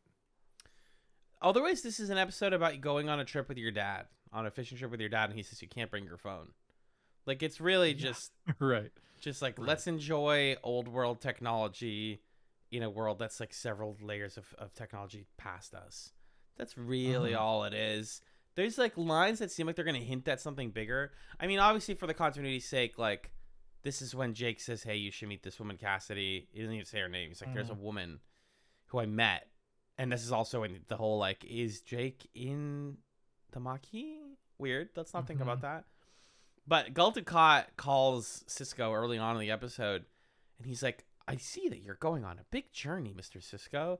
Be careful. That's all I'll say. It would be a shame if something were to happen to you." And I was like, are they going to throw rocks at the shit? Like, what the hell is that about? It is nothing. It is a red herring. It is Gulta Cott being messy. Just like, I thought I would mess with you. Which I thought was hysterical. Yeah, it seems like the Cardassians wanted to cover up how this worked or something, but it's not clear why. It's not really explained. It's just like, oh, okay, we were keeping something secret and now we're not, and we're gonna make some fireworks for you, which is cute. There's nothing wrong with that. Just some fireworks that we had stocked up on the ship. The topic of the taking a fishing trip with your dad thing, I think there's not a ton to the Jake Benjamin conversations in this one, but it's planting some seeds of like, well, maybe I want to be a writer, I want to go to writer school, but I still want to be a recurring cast member on the show, so I'm going to stick around for another season. Don't worry about me. But I think that the juiciest little nugget is when Jake basically says, I can't go continue my life until I know that you're good and that you have somebody. Very sweet. And I like the way that it's very sweet, and it echoes Nog and Nog's preoccupation with his father and his father's position in life, but in a very different way, where Nog says, Dad, you fucked up and I'm going to do something different. And Jake's sort of like, Dad, I got to make sure that you're good before I need you to be go. happy before I can be independent and leave you. Yeah. Yeah. And that's just really, I think, a neat, beautiful little way to have Nog and Jake, even though they don't have a lot of scenes together, they're both, I think, at a very similar stage in life, preoccupied with their dads and with their futures. And I like the way that their storylines in the season resonate with each other. Totally. Yeah. And it made me curious to see like how Cassidy's going to fit into the grander picture once she actually has things to do. Right. That way we know, like, you know, her and Sisko get along well and that all that. But it's like, yeah, and Jake matters too. This is what happens when you make the kid characters on your show like main cast. You know, Cirroc Lofton is credited as main cast on the series. Other fun details: the ship has cranks to open and close the sails. That's great. You said that earlier, but that's so good. And when they have to eat, they're like, "Oh, zero gravity rations." It's Capri Sun, you guys. They drink out of a big tube of Capri Sun, and Sisko goes, "I mean, that's all the ancient Bajorans had. The Bajorans were drinking Capri Sun. It's fantastic. Just like these big like pouches of drink, of food, and slop, and it's so good. So a lot of like cute little things in here. You know, this is where my crackpot theory came from, that Jake is secretly working for the Maquis and lying about it. Yeah. Don't think it's true. I think he just thinks about the Maquis. I think that's what it really is. He like, he's like, maybe they have good ideas. That's my more realistic theory. Probably what's really gonna happen is he wrote this story about the Maquis, and Cisco's like, oh, you know, you're writing about things that you don't know. And then Jake says, well, I got to stick around. I got to have more experiences. He's probably going to join the Maquis later. Because of the curiosity. He's like, I want to write a story about you guys. Yeah. Right. Yeah. Interesting. I don't think they're actually going to do the reveal of like he's leading this cell. The cell? Fighters or whatever. Nah. I think he's going to get swept up in it and join them. Yeah. And that he and his dad are gonna like be pitted against each other. That's how this will probably go, which is good too. That's also good. On the topic of the 0G stuff, there's a really funny moment where Jake opens the door to the bathroom and he's basically like, "Hey, Dad, how do you piss in this thing?" That made me laugh. But anyway, I don't know how to rate this one. It's the Bashir plot like does nothing, it feels like. No, well, this is the meme. So I have two thoughts. First of all, the Bashir plot. The meme of this would be, you know, it's someone being like, typical DS9 episode, A plot, Cisco, I want to take care of my son, I want to be a better father, maybe I should get back into dating. The B plot, Bashir and O'Brien basically have gay sex. They're so It's true. fucking That's true. I forgot about that. flirty. There is a lot of food for the what do we call that ship? Mulian? Oh, Miles Julian. Miles and Julian. Yeah. I don't know what that ship is called, but it's popular and it's gonna get supported by the show more. Miles being like, my wife's not here. Julian's like, Alita's not here for the last 3 seconds, and Julian's chaotic, as we've established in season 1. He's got chaotic feelings about sex and sexuality. Them on the floor singing was delicious. Sometimes you do, and so that ties it to my second quick point, which was rating this one is hard because we should allow room for episodes that are just people hanging out and being characters in the A and the B plot. Sure, 100%. That's necessary. Not every episode needs to be serious. It doesn't get an S tier because it's serious and dramatic. These are valuable episodes too. I'm willing to give this an A. You know, I think it feels weird. I know, I understand. You're like, no, but there's no meat. But like, this is a quintessential. Everybody's hanging out, and nothing goes that bad. The fact that, again, Gul Dukat comes back at the end, and he's like, hey, you did it. Good job. Don't ask questions about how we did it, but congratulations. We'll send you back now. And, you know, Bashir and O'Brien are just like, that was a fun day. That's it. It's okay. Maybe a B, just to soothe your soul a little bit. I rated it a B just because the ending felt very abrupt. Because Bashir's like, hey, come back, check out my medical, whatever. But that's kind of about him like swallowing his pride, and I guess that makes sense.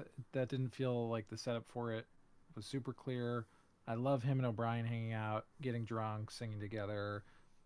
O'Brien being like, I hated you at first, but now I don't hate you. And Bashir's like, you don't know how much that means to me, man. Oh my God, I love you so much. Pretty good. The Jake and Cisco stuff is always cute. Always. Yeah, I get like a symbolic A feels like an inaccurate rating, but it sort of like rate the way that you want the show to go. Correct. Because they're listening to our rating. Yeah, and they're gonna make a reboot based on no show does episodes like this anymore. Just like we hang out and nothing happens. What? No. Mm-hmm. That's great. And again, the set design alone on that ship is just so very damn good. Cool. Very good. From a production standpoint, I think it deserves a bump. Sweet. So that brings us to go ahead. Listen to it. This is our second fight, I think. Oh no, but we're inverse now because I fucking hate this one. Yeah, tell me about Family Business, but not the Lawrence album, but the bad episode of DS9 that's bad. I don't know what you're talking about because this episode is pretty good. I can't look at you. In this episode, Quark's mom is charged with the crime of being a woman who makes money. She girl bossed way too close to the sun. So Quark and Rom are like, oh God, we got to go find our mom. She's played by Andrea Martin, who was the aunt in My Big Fat Greek Wedding, who says, I'll cook you lamb. Very funny, iconic, I believe Armenian-American actress, which is pretty sweet. Okay. In our that's what they're dealing with. Almost like it's a fucking SpongeBob episode, dude. I'm spitting over here. It's just like a mom did crimes. And she's naked for an extended period because she's like, I'll be respectful. I'll do what a woman's supposed to do and be naked. Oh, the Ferengi stuff is so dumb. Meanwhile, in the B plot, Cisco has a good date. Smoking it. Tell me why you like this one. Okay, so the B plot is basically nothing. It's cute. Cisco goes around a normal day and keeps talking to people about how he's kind of nervous asking this lady on a date. And they're like, oh yeah, the lady that your son told us all about. We know about her. Like, all of you? Yes, all of us. Jake is going around telling everybody. It's adorable. It's messy and it's really sweet that Jake is so excited to set his dad up on a date. Yeah. It is a little distracting. How did Jake meet this random person? Oh, you should go on a date with my dad. Why is he not supervised for more of the day? They need to bring the school back. This kid needs open the schools. Open the schools. But it's sweet that everybody's like, oh yeah, Jake told us. And for the date to just for them to hit it off with the baseball stuff like we talked about, it's cute. That's cute. such a funny point, by the way. That part of the reason Jake and Nog have so much time to do stuff like this, like join Starfleet and set their dads up on dates, is because the schools are closed. Yeah, and they're both like, God, we need school so bad. Nog says, I'm gonna go to Star School. Jake says, I'm gonna go to Poetry School. We need the students yearn. The students yearn for the education system. Yeah. Okay, so you say SpongeBob episode about the Ferengi stuff. I say Death of a Salesman. I say this is a piece of classic American theater that we are witnessing here. I'm dying, listener. I'm dying. I just fell off the microphone. I fell off the chair. And all of the ridiculous Ferengi stuff are not this episode's fault. No, it is working with the established fiction that it has to work with, which is admittedly absurd. This one was directed by Renee, by the way. Don't forget that. Great job. He did an awesome job. Except for that shot where their mom is nude and Rom has his head in her lap, and it's like, Renee, pick the camera up, put it in another room. I will listen to the audiobook version of this scene. I don't need this very Freudian shot happening in front of my face. Love it. But again, it's theater, baby. You know, we're going to go there. We're going to go to the uncomfortable corners of the psyche. We're going to get Jungian for a little bit in this family home. I think they take the ridiculous trappings of Ferengi society that are so silly and dumb and have fun with it and tell a really potent story about family dynamics, about Quark and his like misogyny towards his mom, his resentment of his mom, but also his desperation to be loved by his mom and approved of, his daddy issues with like needing to have a certain image of his father as this like traditionally successful Ferengi man, Quark needing to cling to that traditional idea of what Ferengi society is supposed to mean, even though he knows on some level that it's absurd. We've seen him grapple with falling in love with a woman who makes money. So he knows that it's wrong, but he continues to like reinforce and reinstantiate Ferengi norms because one, they benefit him, and two, they provide him with a kind of psychological comfort that is rooted in family issues. And then to also get that insight into Rom, who is the best. But Rom is extremely good in this. He's very funny. He's so funny in this episode. Moogie. And he's Moogie. Calling their mom Moogie. And he's just kind of like the big baby.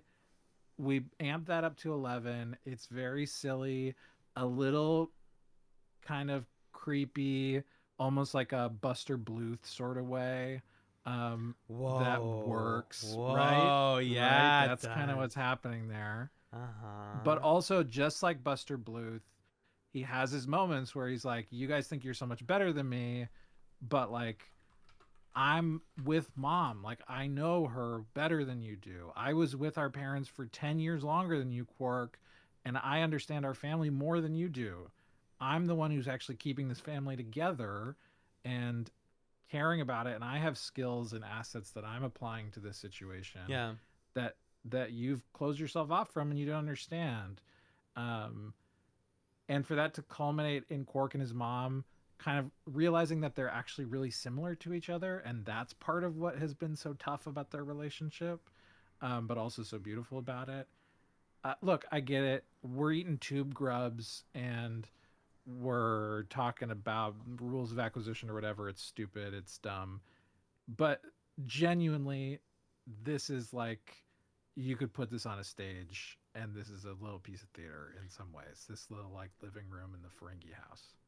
You know what turns me at the end of the day? For one, the episode's not boring.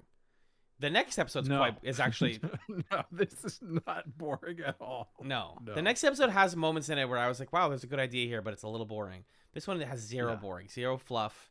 I Mhm. agreed. You could film it. You could film it as a play, and it'd be hilarious. I love the performance of Andrea Martin. I want to see more of their mom just showing up. Mhm. She fits a similar role to oh my god, what's her name? What is her name? The Betazoid. Loxana Troy. Oh yeah, Loxana. Yeah. But not exactly the same because she's not a sexual deviant. She's just a girl Yeah. boss. And this is continuing a thread. Last two things. It's continuing a thread of Mhm. Quark realizing that women are cool and being like, whoa, fuck, women are like smart and good at money. And like maybe our mom was the reason our dad was successful. Like she did all the money stuff. So like, Mhm. what even, Mhm. like him realizing that like all the things he associated with men were actually like propelled by women in his life. And two, and this is just like why DS9 is a good show, is they're committed. Everything in here is like, you guys said this about, whoa, my camera freaked out. You guys said this about the Ferengi, and it still applies. Like, Yep. women are naked. Yes, we're doing it again because we said it and we're committed to it. Was it dumb when we did it? Yeah, absolutely. Is it a little sexist? Yes, it's supposed to be. Mhm. But we're committed. It's a very committed episode. I'll give them that. Even the thing where Nog, when they were out on the double date, asked the girl to chew his food for him, it comes back here and matters. And it isn't just like a joke, it's a thing that the other kids made fun of them for, that their mom Right. didn't chew their food for them. Yeah. And is like a point of childhood trauma for Quark, that like his mom was so unusual. And this is also I think it's important that this is the first episode where there is a female Ferengi actually in the context of the Ferengi homeworld. And Which we so see for the it's first not time. just like, right. So it's not just like, oh, there was that one episode where this one atypical woman from Ferengi society is posing as a man, but instead, and then we're just assuming that every other woman in their society is like naked and Yeah. chewing people's This food, is like, and it no, what this it is probably actually how most families are. Yeah, Or a lot of families. here are some ways that women who live in this hyper patriarchal society find pockets of resistance and agency, and like run their families like little businesses and participate in right. Ferengi society. Ugh. And it's dumb. Like, we look at a bowl of worms and Rom's like, "Oh, extra juicy, just the Yeah. way you like them." But it's also pretty good. Mm-hmm. They commit. There are a couple of little laughs I wanted to shout out, and then I'm done gushing about this episode. The fact that Quark, the way that Ferengi due process works is you need to bribe the guy to tell you what crime you're being charged with is pretty Sick Yeah. complete justice system. I also love when Quark goes to the like bureaucratic office to turn in his mom's confession, and he almost goes to sit down, but then he's like, wait, how much is it going to cost for me to sit down? and it's like three little slips of latinum, but it's 1 slip of latinum to stand up. Can I get you to go down to 2 slips of latinum? You have to bribe. And You then have to Rom comes barter. in. Yeah, and then Rom comes in. He's like, I need to sit down. And he goes to sit. He's like, oh, wait. How much is it going to cost? Can you loan me some money, brother? So good. So good. Oh, what else? Oh, the Rom makes the dinner very happily so because their mom isn't feeling well. And Quark's like, we could use this. She's sick. Rom says, actually, all she has is a light rash. Her skin is still sensitive to clothing. Funny. That is funny.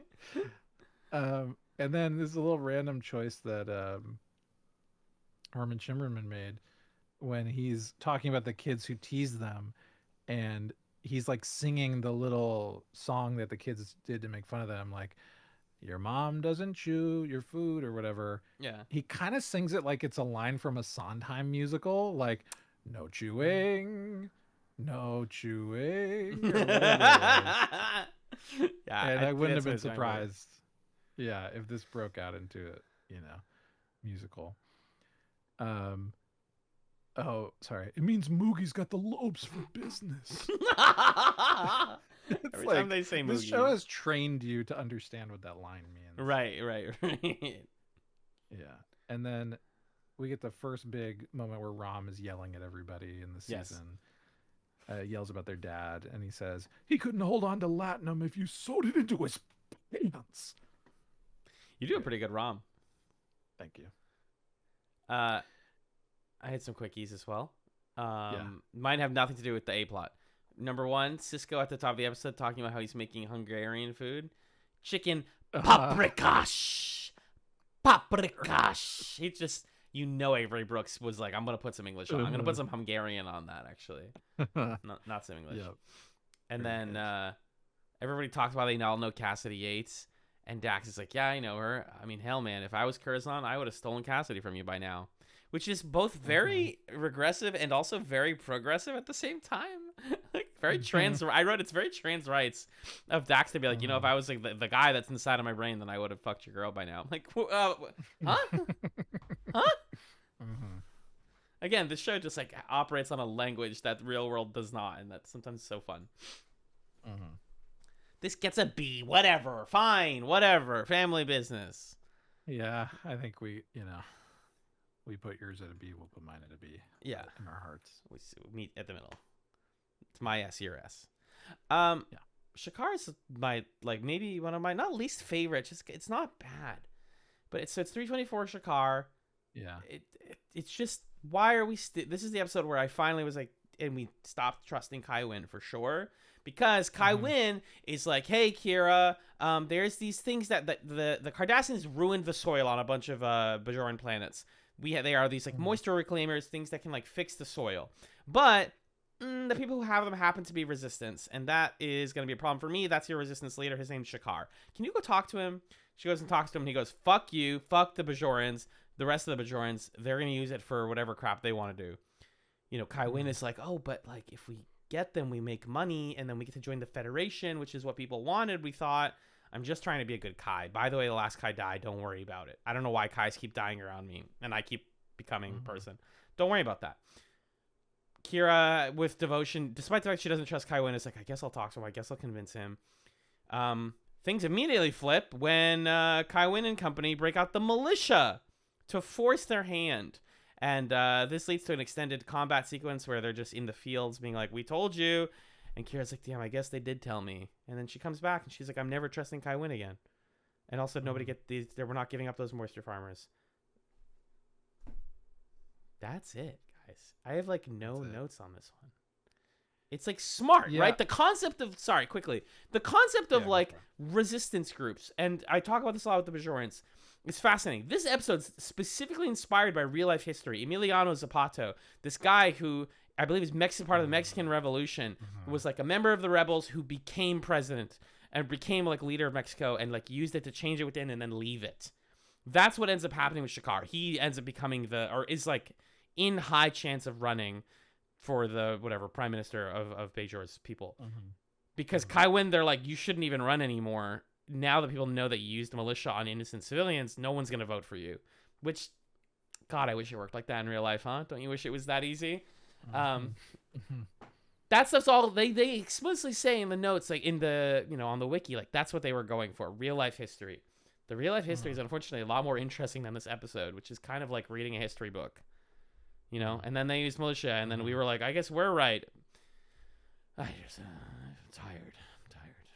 Yeah, I think this episode is an example of the places that I really appreciate Deep Space Nine is going to, but it still has traces of that classic Star Trek thing of, and it all worked out because everybody made the very rational choice. We believe in electoralism. Right. Respecting like our vague liberal politics, and that's that. But it's presenting these ideas of, okay, you've got Bajor and they're post Cardassian occupation, things are peaceful now. So what could happen? And it's entirely plausible that a thing that might happen is you have a figure like Kai Wynn who, she's not going out of her way to stage this violent coup and claim power, but she is a very ambitious person who likes to have power, likes to use it, feels paranoid about controlling it and keeping it when she has it. And so, she became a fascist pretty quick. That's bad. And I think that's a worthy story to explore, and explore also the implications of Kai Wynn is the religious leader of this society who also becomes not just the Kai, but the prime minister. So she's holding both of those positions at the same time, which feels kind of scary and dangerous.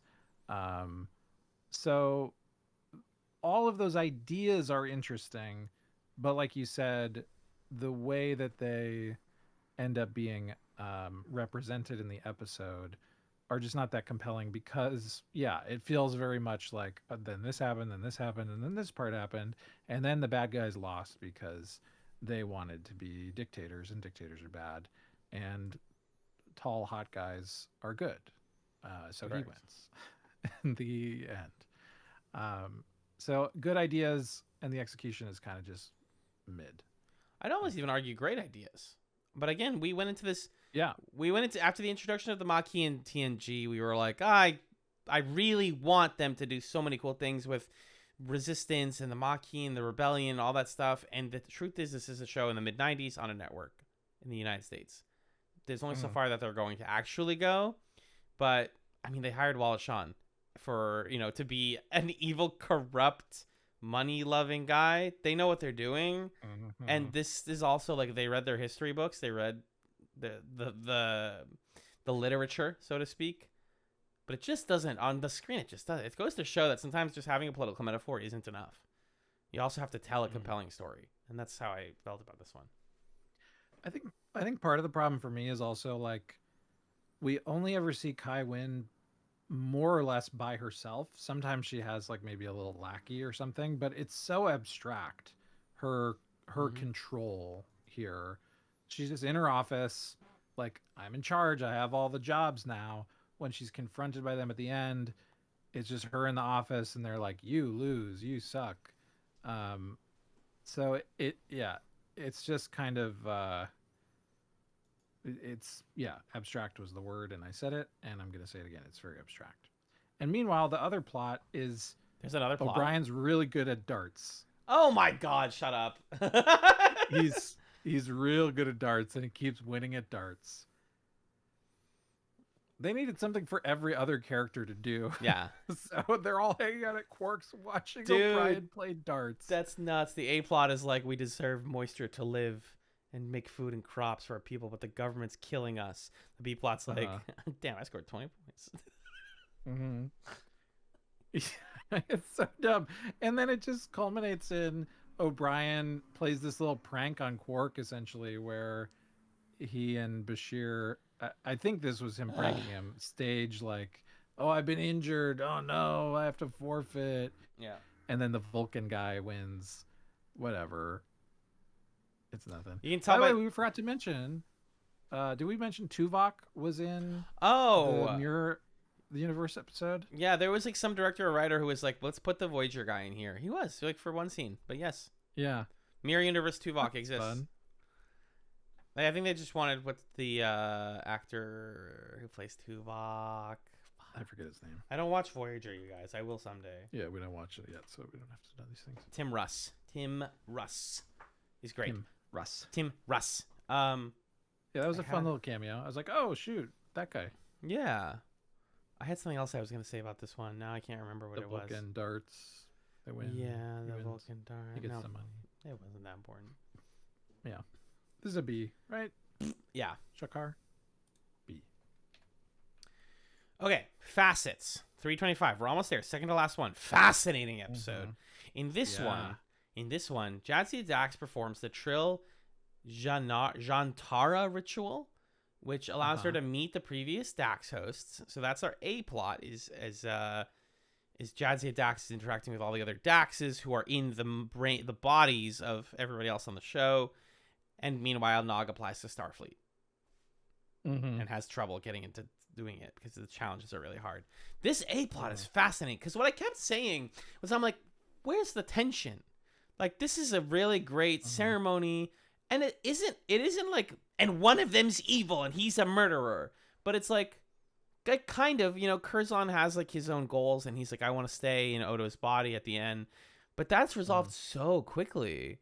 What it's really about is just like, and it's not even, Jadzia going into meeting all these other people and they each give her some like key piece of life advice. It's not that.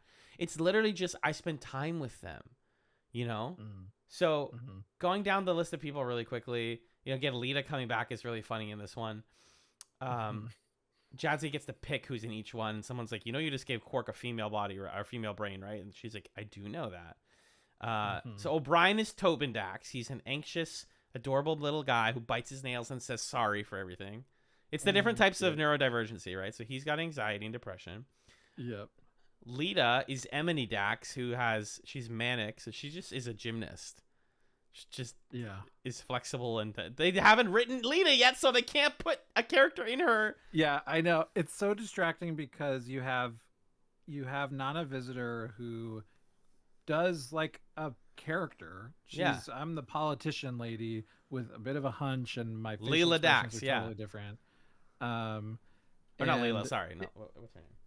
Yeah, I forget the exact name. It starts with an L though, I think. Yes. It's like you're watching Nana Visitor doing an improv scene or something with the character she's doing, and then you see Colmini doing the same thing, and then it's like, and here's this person, like you're saying, a character you know nothing about, playing a character you know nothing about. And they both seem very similar to each other. They seem essentially the same, but her thing is just that she's gonna kind of do some ballet stuff or something, and also this woman is like very pretty, and it's super distracting For sure. because it's like, hey, remember her from 3 minutes from that other episode, and now she's hanging out with everybody. Like, why? This is so strange. So that's odd. Leela is the Dax that's inside of Kira. Lita is the woman with the gymnast inside of her. But yes, that part's all super structured. So Lita, really fun, good performance from Nana Visitor, like just like really entertaining, memorable. So Emily, we have Tobin, we have Lita, we have Audred. Quark is Audred Dax, who's a tender, loving mother figure. And what we learned, there's like little cute details, like they can slip in and out if they, assert their will to put themselves back in. So, Audred is like, are you a mother? Being a mother is really hard. And the Quark's like, kill me! I don't want to be a girl! And she's like, dude, go back in there. Get in there. Bashir is Torias Dax, who is my favorite. He's sort of a boisterous, indulgent. I loved him drawing the photo of these characters in my head, right? So Torias Dax in my head is like a big, hefty guy who swings an axe or something. He loves food and he dies in a tragic accident. He's overindulgent. And then Cisco is Joran Dax, the one that we saw, the only one of these that we've physically seen before. He does not like her. This is the first point of major tension. He throws Cisco against a force field, and she's like, stop! Get out of there! And then he does get out of there. they're like, well, that's weird. We shouldn't do that again. There's something cool and horror movie-ish about that whole like, what if your past self was in your boss's body and tried to kill you and your boss because he's jealous of you? It's kind of fun. It's like 5 minutes long though. Yeah. I spent the whole rest of the episode because they don't show a scene where they officially suck the memories out of his brain. He just kind of is like, oh man, oh, it's me. Don't worry. That was weird. Yeah. I thought for sure he was going to turn into murder guy and Just kidding. and run around trying to murder her or something, Yes. and that was going to be the episode. I'm glad it wasn't, but I was on edge waiting for it for the Same. next like 20 minutes after that happened. Or for a thing where everybody is a Dax at the same time or something like that, which could have been kind of fun. I think what they ended up doing was better than what I'm describing, but those are all equally plausible ideas. I'm really glad we got to meet the Daxes, because I think I've said before that something that has bugged me is every other time that Jadzia is talking, she's talking about Curzon. It's like, okay, I don't care about Curzon. Curzon this, Curzon that, whatever. So we get all these Daxes, we get their names, we get their personalities, and maybe that means we get to talk about them more, explore them more. Oh, when I was a senator, this is what I thought or felt. Yeah. So I like that a lot. The different avatars.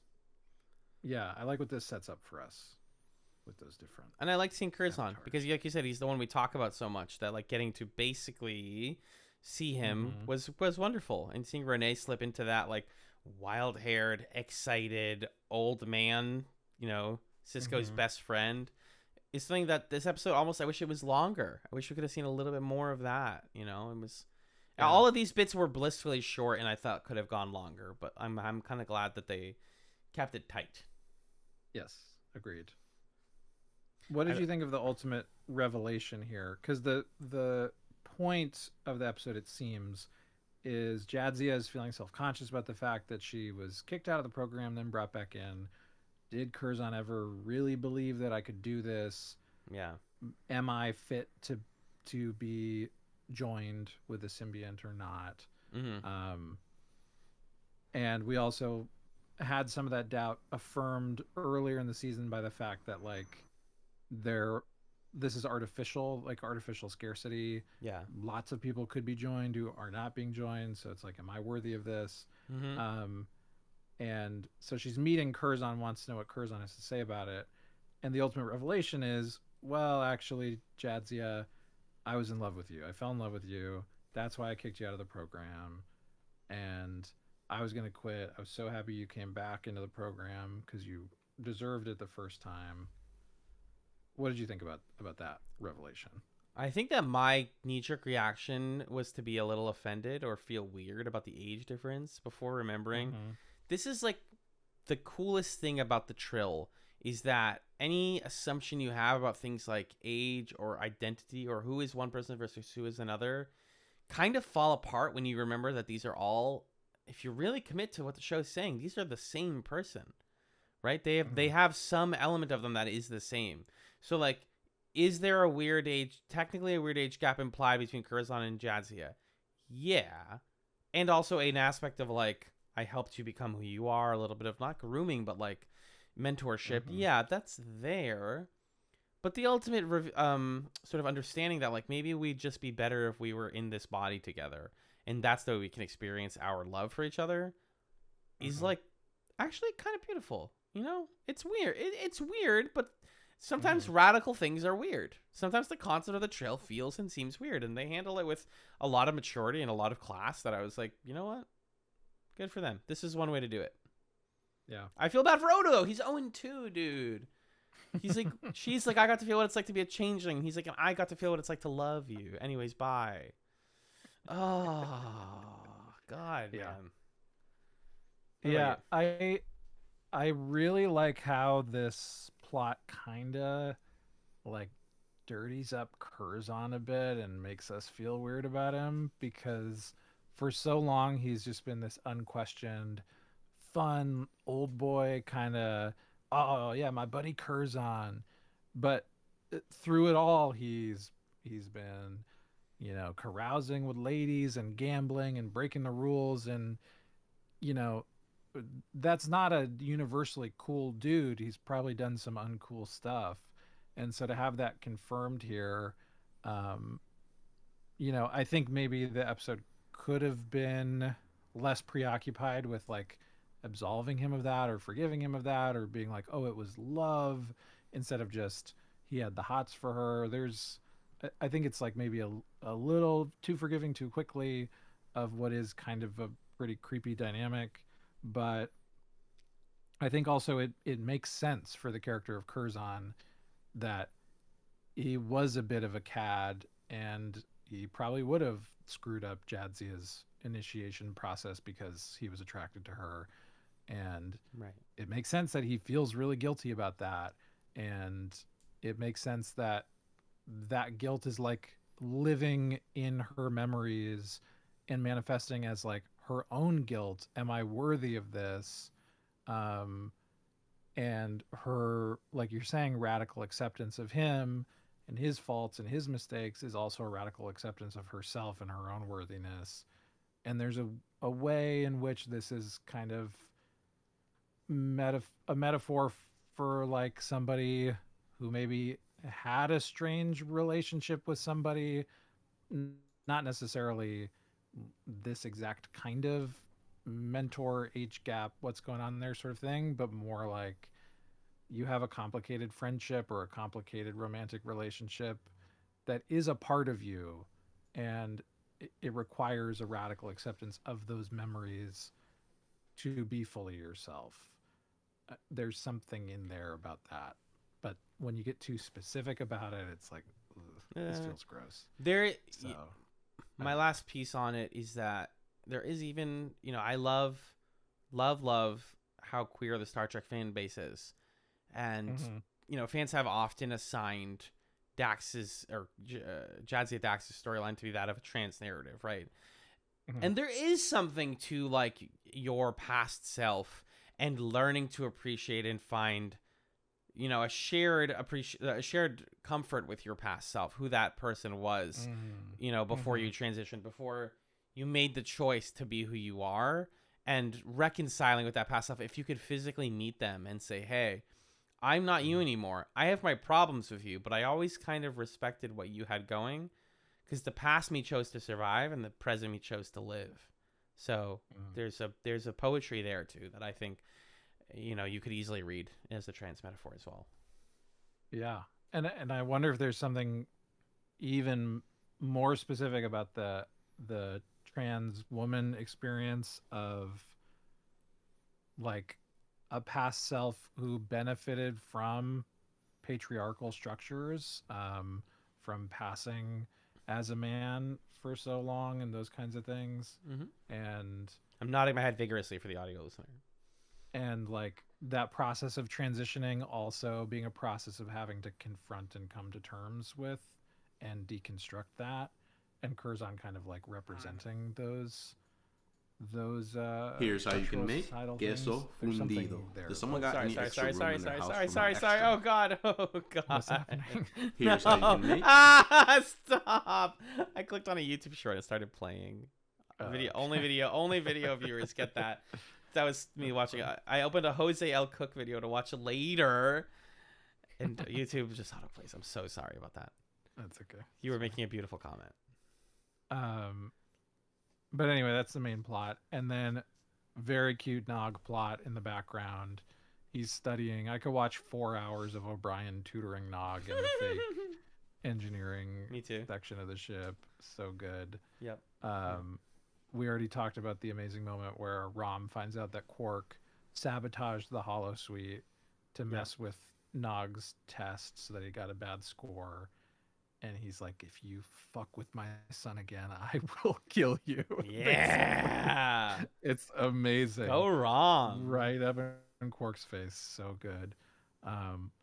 Also, Rom commissioning a special custom Starfleet outfit that's the wrong colors, but it's so cute. And Nog wears it to the bar. To order root beer. Orders a root beer. It's adorable. So cute. And Quark throughout the episode is portrayed as a real stick in the mud and sabotaging his nephew, which sucks. Yes. And then there's a little sliver as he hears his nephew ordering a root beer, and he says, well, that's the end of Ferengi civilization, where it's like, there is something there that's intriguing. This idea of like Nog willfully and excitedly assimilating to like the human colonizer culture that the Federation represents. So there is this beautiful thing of like progress, and a Ferengi's becoming an officer, and Miles is like, oh, I just realized I'm gonna have to call that kid sir once he graduates, and like that's cool. And also it's shepherding something where it's harder to know exactly how you feel about it, because Ferengi civilization sucks, and also civilizations deserve to have an identity and a culture that is self-determined. And so it is kind of unsettling and upsetting to see Nog be like, yeah, fuck that, I want a root beer. So I don't know, it's interesting. The Star Trek Deep Space Nine Nog plot bears many similarities to the Martin Scorsese 2023 film Killers of the Flower Moon, a story that is also about cultural assimilation being tragic and depressing for the older people. Sure.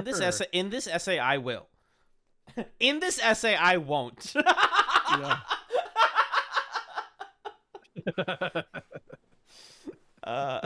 Don't worry, I'm not writing it. Dude, I sometimes make myself laugh so hard. There was an earlier episode, the episode with Bashir, in his own brain or whatever, where he's talking to himself and he's like, if you're me and I'm in a coma, and what he's saying is like, then I must be inside my own brain, and my brain goes, if you're me and I'm in a coma, then who's flying the plane? And I laughed for like a solid minute, dude. That's one of those jokes that I love living alone, because I can just be loud and laugh about nothing. Anyways, high A for this one. This is fun. This is really entertaining. There's part of me that would be willing to go S on it. But... Okay, Queen. I mean, you know what? Good B plot, good A plot. S it. Yeah. S it. S it. Shantara. We love Dax. We can't keep saying we love Dax and not give her episodes the S tier. This is like finally the Dax episode that I wanted. The cream. The top note. It's the cream. Yeah. That's that top note. That's it. And we are wrapping it up here with 326, The Adversary, the season 3 finale of Deep Space Nine.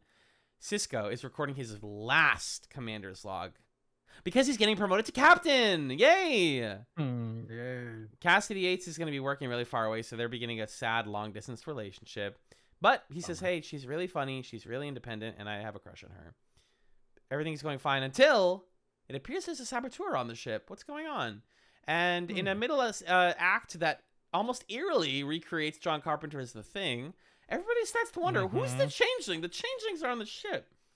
This episode is a microcosm for the macro Changeling arc of the series. Which is basically, any of us could be the Changeling. Is it you? Is it the new guy that we just introduced for this episode? Is it... Let's do a blood test. They do a blood test just like The Thing. We find out it's one guy. Oh, it's actually Bashir. Oh, interesting. Is that the end of it? Well, no, because now it's Odo, and Odo has to fight the Changeling. He kills the Changeling. We throw him against the power conduit, but not before the Changeling whispers one more tragic thing to him, which is we're just getting started. We've already infiltrated everything. In a chilling final moment. You're too late. We are everywhere. Chilling final moment. What this episode does for me, it's a macrocosm. For me, it's like a high B, low A by itself. But it's a macrocosm. It also reframes every moment with Changelings throughout the season where you're like, they've been cooking in front of us. We've been watching them infiltrate. They didn't do it subtly. They didn't do it behind the scenes. They've been doing it in episodes. We talked about, the guy with Garrick. We talked about, the female Changeling. We talked about this one. There's all these Changelings. And that's because they're everywhere. Creepy, unsettling. Genuinely, I felt my skin crawl at the end of this. And we're setting up that the Changelings are building something, building up to something, building up to war, maybe. Who knows? Yeah, there's also this escalation throughout the season of what exactly the changelings are capable of, because when we first meet them at the beginning of season 3 and they say, "Oh, Odo, we sent you out to collect information about how the solids live." It seems like they're an isolationist society. They're not going anywhere, going into the Alpha Quadrant. They just kind of want to figure out what's going on, but they want to keep themselves safe. Then we learn Jem'Hadar. We learn about the Dominion. Okay, they're in charge of the Gamma Quadrant. They're scary, but they're staying over there. Then we learn that they orchestrate this entire thing to essentially cut the heads off of the Obsidian Order and the Romulan version of the Obsidian Order. I forget what it's called. Okay. Oh, it's got a weird name. The founders are able to surgically remove their most dangerous opponents and have essentially taken out half of the major players in the Alpha Quadrant, besides the Federation and the Klingons. Along the way, we also get this escalation of how precise the changeling power is, because Odo can't impersonate people, and he doesn't really change into other humanoids very much. He could, presumably. He knows how to turn his neck into a Cardassian neck, and he can turn into like a rock and stuff, but he doesn't have a very strong mastery of his abilities. We first see them turn to Kira. We think, okay, you can turn into someone who you've studied closely, who you've seen before, who you've learned stuff about. Yeah. We see them as the Romulan guy. Okay, you can kind of like construct a new guy out of nothing and be a long-term sleeper cell person. And then in this episode, it's like, dude, I could take one look at you and turn into you. Boop, done. And you say, okay, well, we're host. We're done. We're completely host. If this is what these guys can do, they can just kind of take a peek at me and mimic my whole thing. They could be anywhere doing anything. And that is, like you're saying, a great way to end a season and make us wonder for the whole summer, what are they going to do in season 4 of Deep Space Nine? They did battles. They made Battlestar Galactica. Yep. Basically. We're Skrulls, we're Cylons, we're doing the thing, we're Among Us. It's creepy. Let's figure that out. It's fun. It's really fun. And again, this episode in isolation is it's pretty rote. What I do appreciate is that it subverts every guess that you might have. Like, it knows that you're going to be like, well, there's a yellow shirt who we've never seen before. It's obviously him. And then it's the other guy you have never seen before. But then it's actually Bashir, who, if you watch the episode back, there are different signs that maybe Bashir has something going on. So you're like, wait, I guess it's that simple. And it's like, no, it's just, you guys are just not ready. It's not the thing. It's not Among Us. Like, it's more, they are simply playing on a different game than you are. They're always one step ahead. Go figure it out. If only we had, I don't know, some sort of other faction heretofore unseen in Deep Space Nine. Maybe another race of people, like a warrior race who would be really good at fighting wars. Maybe if there was a member of a previous crew who could join. I don't know. I'm just spitballing here. Yeah, that'd be cool. I can't think of who it would be, though. Me neither. Oh, well. Anyways, yeah, I think this episode's an A. I think it's fucking cool. Yeah. I don't know. It's tough because, like you're saying, it is just the thing. It's just like carbon copy. It is. They just did a thing. And it's kind of boring in that way. There's good twists. The very ending is really great. It's hard for me to elevate it to A. I'm willing to. I was like B, A on the line. So if you feel strongly about A, we can put it there. It's just like the build, and again the idea that like it's always been this. This episode is a simple thing recreation, but in reality, it's the whole season has been. We just haven't been paying attention. Always has been. Gun at moon. Gun at guy looking at moon. Yeah, it's quite fun, and there's that fun scene where the unnamed soldier, he has a name, I don't remember his name, but the unnamed guy is with Kira in the vent, and they're both like, you go first, and it's like, well, you're gonna shoot me, because they get these guns. There's this really goofy scene. This is how I knew they were doing a horror action movie thingy, where they're like, we're gonna get rid of him the only way we know how. We all get assault rifles programmed only to kill him. Which I was like, okay, great. And then they both are like, no, you go first because you're going to shoot me. No, you're going to shoot me. All right, we guess we're just both going together and we don't trust anyone. Great. And that brief bit of horror when it's like those two and Cisco and whoever he's with, and they're all like, how long were you gone? Oh, a minute? Oh, it could be any of us. Like, hold on. They're like, you almost like see the calculus, or they're like, yeah, it's everyone. Yeah. Sheesh. I love that. I love that. Yeah. That's why I'm going to like to give it an A. I think this is just, I just love, I'm a sucker for genre fiction. I'll go there with you. I'll say A. I really like the other misdirection where, you described it earlier a little bit, but the two Odos are there, and one of them says, "O'Brien, don't you remember the last time that we were kayaking and you ate your soup?" And the other Odo's like, "Yeah, but he forgot his spoon. Anybody could figure that out." How?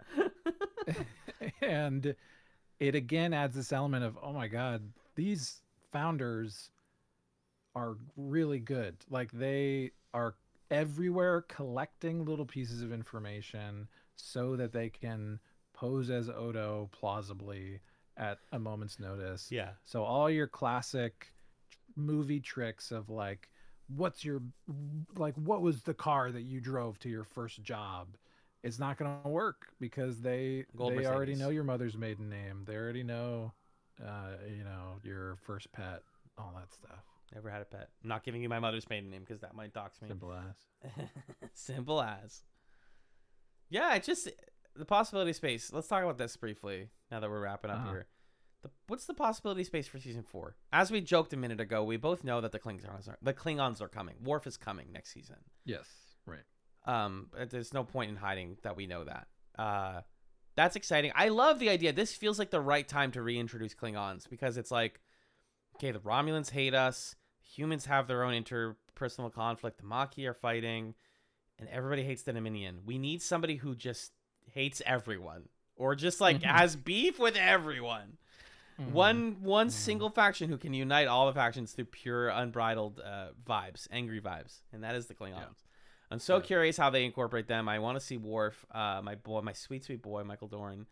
And just more of this, more of whatever weird, creepy stuff's going on here. Yeah, that's what I'm looking forward to. Yeah, I'm excited to see what they do with this knowledge that the changelings are everywhere. What does that mean for Starfleet? What does that mean for Deep Space Nine? What does that mean for the Maquis? Like, are the Maquis kind of a resistance that's operated by the ruling faction? What is happening there? We know that Deep Space Nine can get smart and interesting about historical parallels and politics, and now that you have this plot mechanism to put bad guys wherever you want to put them, I think that's going to be pretty fascinating. So looking forward to that. I was just looking briefly at the episode titles and brief little summaries. IMDb, unlike Xena, IMDb is generally pretty good about not spoiling giving up the whole ghost with these. We're going to get Mirror Universe, not next time, but 2 times from now, we'll get more Mirror Universe. That's good. There's a season 4 one of those. Okay. Yep, there I read my minor spoiler. Whoops. That'll happen early. But no, season 4, episode 2, I really want to watch because that's got our boy Tony Todd in one of his, what I've heard is one of his best performances, R.I.P. I was just reading an article before we started recording about Tony Todd, and part of it was about that episode. So, Tony Todd, my man, great actor, Candyman, and the cool pirate guy on Xena. So that's next time on TrekChatz, but next time on Chatz, a television podcast, we're coming back to Xena. Yeah, that's right. Some absolute bangers in MASH as we continue through season 3, season trace of Xena. So while I pull up the episode summary, do you want to? You do these? I have it up. Okay, great. Hit me with them. Okay, so next time we are. Oh, right. Yeah, these are both nuts. Yeah. Oh my God. Okay. So next time we are coming back to Xena season 3, episode 11, Maternal Instincts. When Xena and Gabrielle return to the Centaur village. Already great. Yes! Callisto. Yes! Manipulates a 10-year-old girl into doing something evil. I won't say what. Ooh, I know who the 10-year-old girl is also. Oh my god, this is 3 awesome Xenoplot lines smushed back into one little pizza pie. Season 3, Episode 12, The Bittersweet. The conflict between Xena and Gabrielle reaches breaking point when the pair are transported to the dream world of Illusia to settle their differences. Dream. What do you know the gimmick of this one? Do you know the gimmick? Okay, this one has a gimmick. I don't. I'll tell you off pod because I know you're gonna look it up. Oh, the screenshots make it look fun. Yes, that's the gimmick. It's like weird. It's weird and fun. It's sort of like a Farscape episode. Yes. Amazing. Is there anything left that you haven't spoiled from the episode? You're reading a whole plot summary right now, aren't you? I didn't read a plot summary. I did not read a plot summary. I know. Tease. I saw a Google image result where the title of the article was the best Gabrielle episodes of Xena, and I considered for about 30 seconds if I should click it or not, and I did not click it. So okay. There you go. Anyways, Magellan, that's wonderful, and that'll be next time. For now, though, where can people find you on the internet? You can find me online. Well, okay, I have more to say now. But you can find me another podcast that I do with my friend Justin called Super Smash Echoes, where we play video games related to the Super Smash Brothers franchise and talk about them. Super Smash Echoes, check it out. You can read some of my longer form writing on my Substack, notthatmagellan.substack.com. And you can see me microblogging over on Bluesky at notthatmagellan.bsky.social. Having a fun time over there. So let's talk about nonsense on B-Sky. The Sabrina Carpenter song? Nonsense? Yeah. Yeah. I kiss you and your boyfriend kisses you. We both no, that's Taste. Oh, that's Please. You've switched many songs there. I like that. Thank you. You can find me on Bluesky at aibrahim.bsky.social, posting just about my life, guys. I haven't found my comedic brand online again yet. You don't need one. That's true. I love your life. Yeah, my earnestness is on there for display. You can hear me on other podcasts. You can hear me on the Creature Quorum, aka the Unova Tourism Committee, where my friend and I from scanlinemedia.com are talking Pokemon. And every month or so, we also do the Garnet Wager with our other friend Nick, which is a show where we watch the Korean game show Devil's Plan. And there's sort of a meta layer story about it. And I spent a lot of last night writing that meta layer story. So check out the Garnet Wager if you're into storytelling podcasts and also game show discussion shows. And every other month you can hear me on Talking Marketing. You won't hear me this month, though, because we are interviewing Brianna Azier with my volunteer from American Marketing Association, Romanchika Singh. Will be interviewing Brianna, and I'll be producing and co-hosting, I guess, that episode. But that'll come out soon at amaboston.org. Anyways, plug zone. I don't have the plug zone pulled up. Do you have the plug zone pulled up? I can pull it up right now. I'd appreciate that. Guantanamera. All right. You want me to do it? Yes, please. Okie dokie. Plug time. So, a couple ways that you can get in contact with the show. You can email us, of course, at our Gmail account, chatzpod@gmail.com. You can send us questions, comments, concerns, suggestions. You can record yourself saying stuff and we'll play it. You could say, hey, talk about this and we'll do it. You could say, I want to be on the show, and we'll say, get on the show. Tell us an episode. You want to talk about Callisto in the Centaur Village? You probably can't. We probably recorded it already by the time you're hearing this. But bad example, because otherwise you can just let us know and we'll say yes. We're on Bluesky as a podcast, chatzpod.bsky.social. We are on YouTube, Chatz, a television podcast on YouTube, where you can see video versions of the podcast. We are everywhere that you get podcasts, Apple Podcasts, Spotify, in all those places. You know what's helpful. Do it. Thanks. We appreciate it. Share the show. That would be great. You can also support the show with some money at patreon.com/chatspod. $1 a month and up gets you on the Discord every every week. On Monday nights, Alan watches Doctor Who with the Discord, and that's kind of fun. Otherwise, we just chat throughout the week about stuff. $3 a month gets you twice monthly bonus content.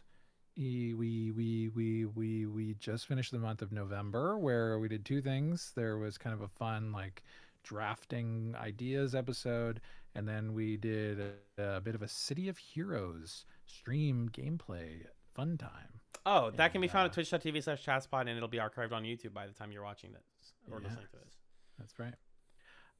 This month, our last listener suggestion of this current round of our wheel is going to be a commentary of Star Wars: The Phantom Menace to celebrate 25 years of a movie from 1999, which famously had a few better movies than that.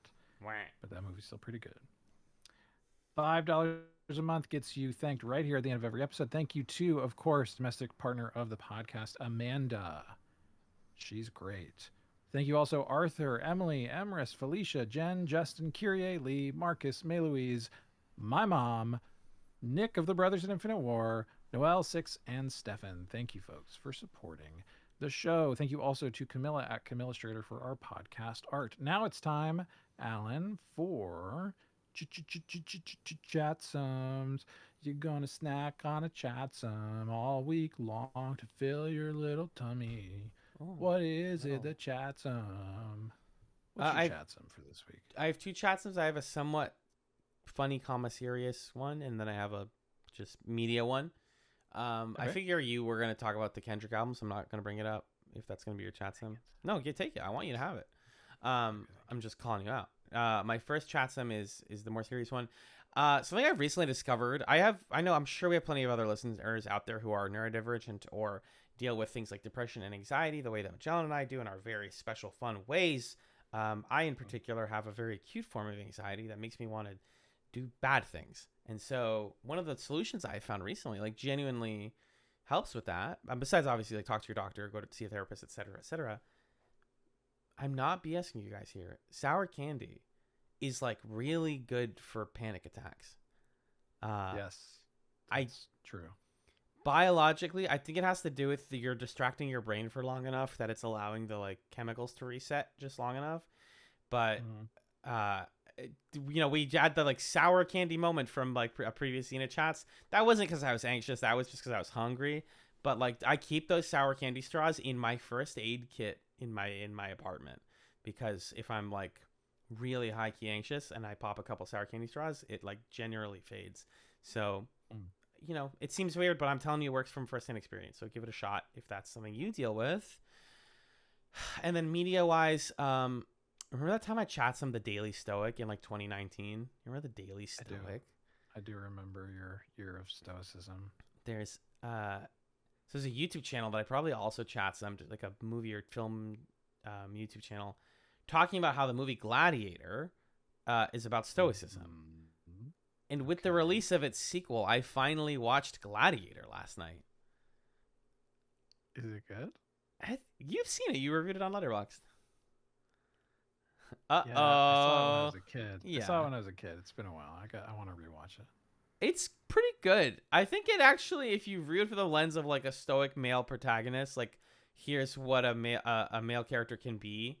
Like the whole world comes and steps on him and ruins his life and hurts him, and he chooses to approach things with a patience and a calmness that are like really admirable. That's a great read of it. It's also kind of a dude's rock movie. It's a little homoerotic. It's very violent. It moves at a quick clip. Like my friend recommended it. She's like, you should just watch this. And I was like, it's 2 hours 40. Like, is it going to be so plotting and slow? And she's like, no, it's actually like just epic and spans a large period of time. That's why it's that long. And I do think it was a little slow, but like you could do worse than watching Gladiator. It's on Paramount Plus. If you're watching Star Trek with us, then you probably have Paramount Plus. Yeah, go revisit Gladiator. I actually didn't like it enough to warrant watching the sequel. I was not like, damn, I gotta watch Gladiator 2 now. My boy. But seeing that Paul Mescal plays an adult version of the villain's kid from the first movie, I was like, That's a fun sequel setup. So I've heard mixed things about 2, but I watched Gladiator 1 last night. It's surprisingly okay. Not surprisingly, it was Best Picture that year. I'm here to report that 2000's Gladiator gets 2 thumbs up from Alan. Nice. What about you, Majan? What do you got? You were right. My Chatzum for this week is the new Kendrick Lamar album that was dropped by surprise this past Friday, I believe, as of our recording, or just I think it was last week sometime. It's called GNX, and how do you explain this album? I mean, essentially, it's Kendrick creating, like, stripping back the frame narratives and a lot of the kind of artistic trappings of his previous albums that have been, amazing classics, lauded for rightfully so for being great pieces of art. But this is him sort of saying, like, let's take all that away and let's create an album that still has depth and nuance and layers, and you need to kind of dig at it to understand what's going on. But also on the surface of it, it is an album that celebrates the things that he loves the most and values the most about hip hop and Black culture, and it's kind of his version of what he sees as a classic album, and what he wants to kind of distill down as the most laudable aspects of hip hop, I think, is a way to think about it, and like West Coast hip hop specifically. Yes. But it sits in a really interesting place if you follow the Drake Kendrick beef, if you listen to Mr. Morale and the Big Steppers. In a way, that's kind of like this 3-part saga trilogy of artistic pieces, and GNX is this sort of like celebratory conclusion, third act, that I think is one, just like fun as a hip hop record, if that's your thing, but also within the broader storytelling that Kendrick has woven through his previous album and through this real life feud that he somehow was the narrator of, which is a wild thing to do. It flows from that, which I think is interesting and kind of unprecedented in music culture, in a way. So GNX, I think it's a pretty interesting piece. I'd love to like read more of your thoughts somewhere. Maybe not that much on.substack.com might get a. I got some thoughts cooking. I might make a piece about it. My review is that I need to hear TV off somewhere in public, whether it's a club or a party or something. I just need people to yell mustard in synchronicity. That's I was gonna say my other Chatzum for this week is my favorite condiment. And then I forgot that I was going to do that joke, so I didn't do it. Yeah, it's a beautiful moment. Also, when I heard that out of context, I was like, is he clowning on DJ Mustard? And it's like, no, he's like, it's like he's summoning him. He's summoning him, exactly. Exactly. Like, rising him out of the ash. Come here, Mustard. I bring you forth, DJ Mustard. GNX rules. So good. Yeah, the album's very good. That TV Off it went immediately on my Gym Bangers playlist, my Gym Hits playlist, because it's fantastic. But yeah, good album. Got to re-listen to it. Yeah. The song right before it also reincarnated, where he's like, look, I'm Tupac, but I'm also Kendrick, but I'm also Billie Holiday, but I'm also the devil talking to God, and it's a whole thing. And then we're going to go into the big, fun, bouncy song. GNX is good. It's a good time. Yeah, for sure. Yeah, Spotify was like, Wrapped is coming up. Make sure it basically was like, check out your previous playlist, but it really meant like, you listening to the good shit this year, bud? Yeah, fix yourself. You got time. No. Yeah. Yeah. I tried. I spent a lot. We'll talk about it on our annual Patreon Spotify Wrapped thing, but I tried to fix myself, and I decided it was more fun to be myself. And so now I'm going to have a very weird Spotify Wrapped, almost guaranteed. There's a couple songs in there that I listened to too many times just for fun. But that's what we have, folks. A lengthy, exciting, adventurous discussion of Star Trek Deep Space Nine.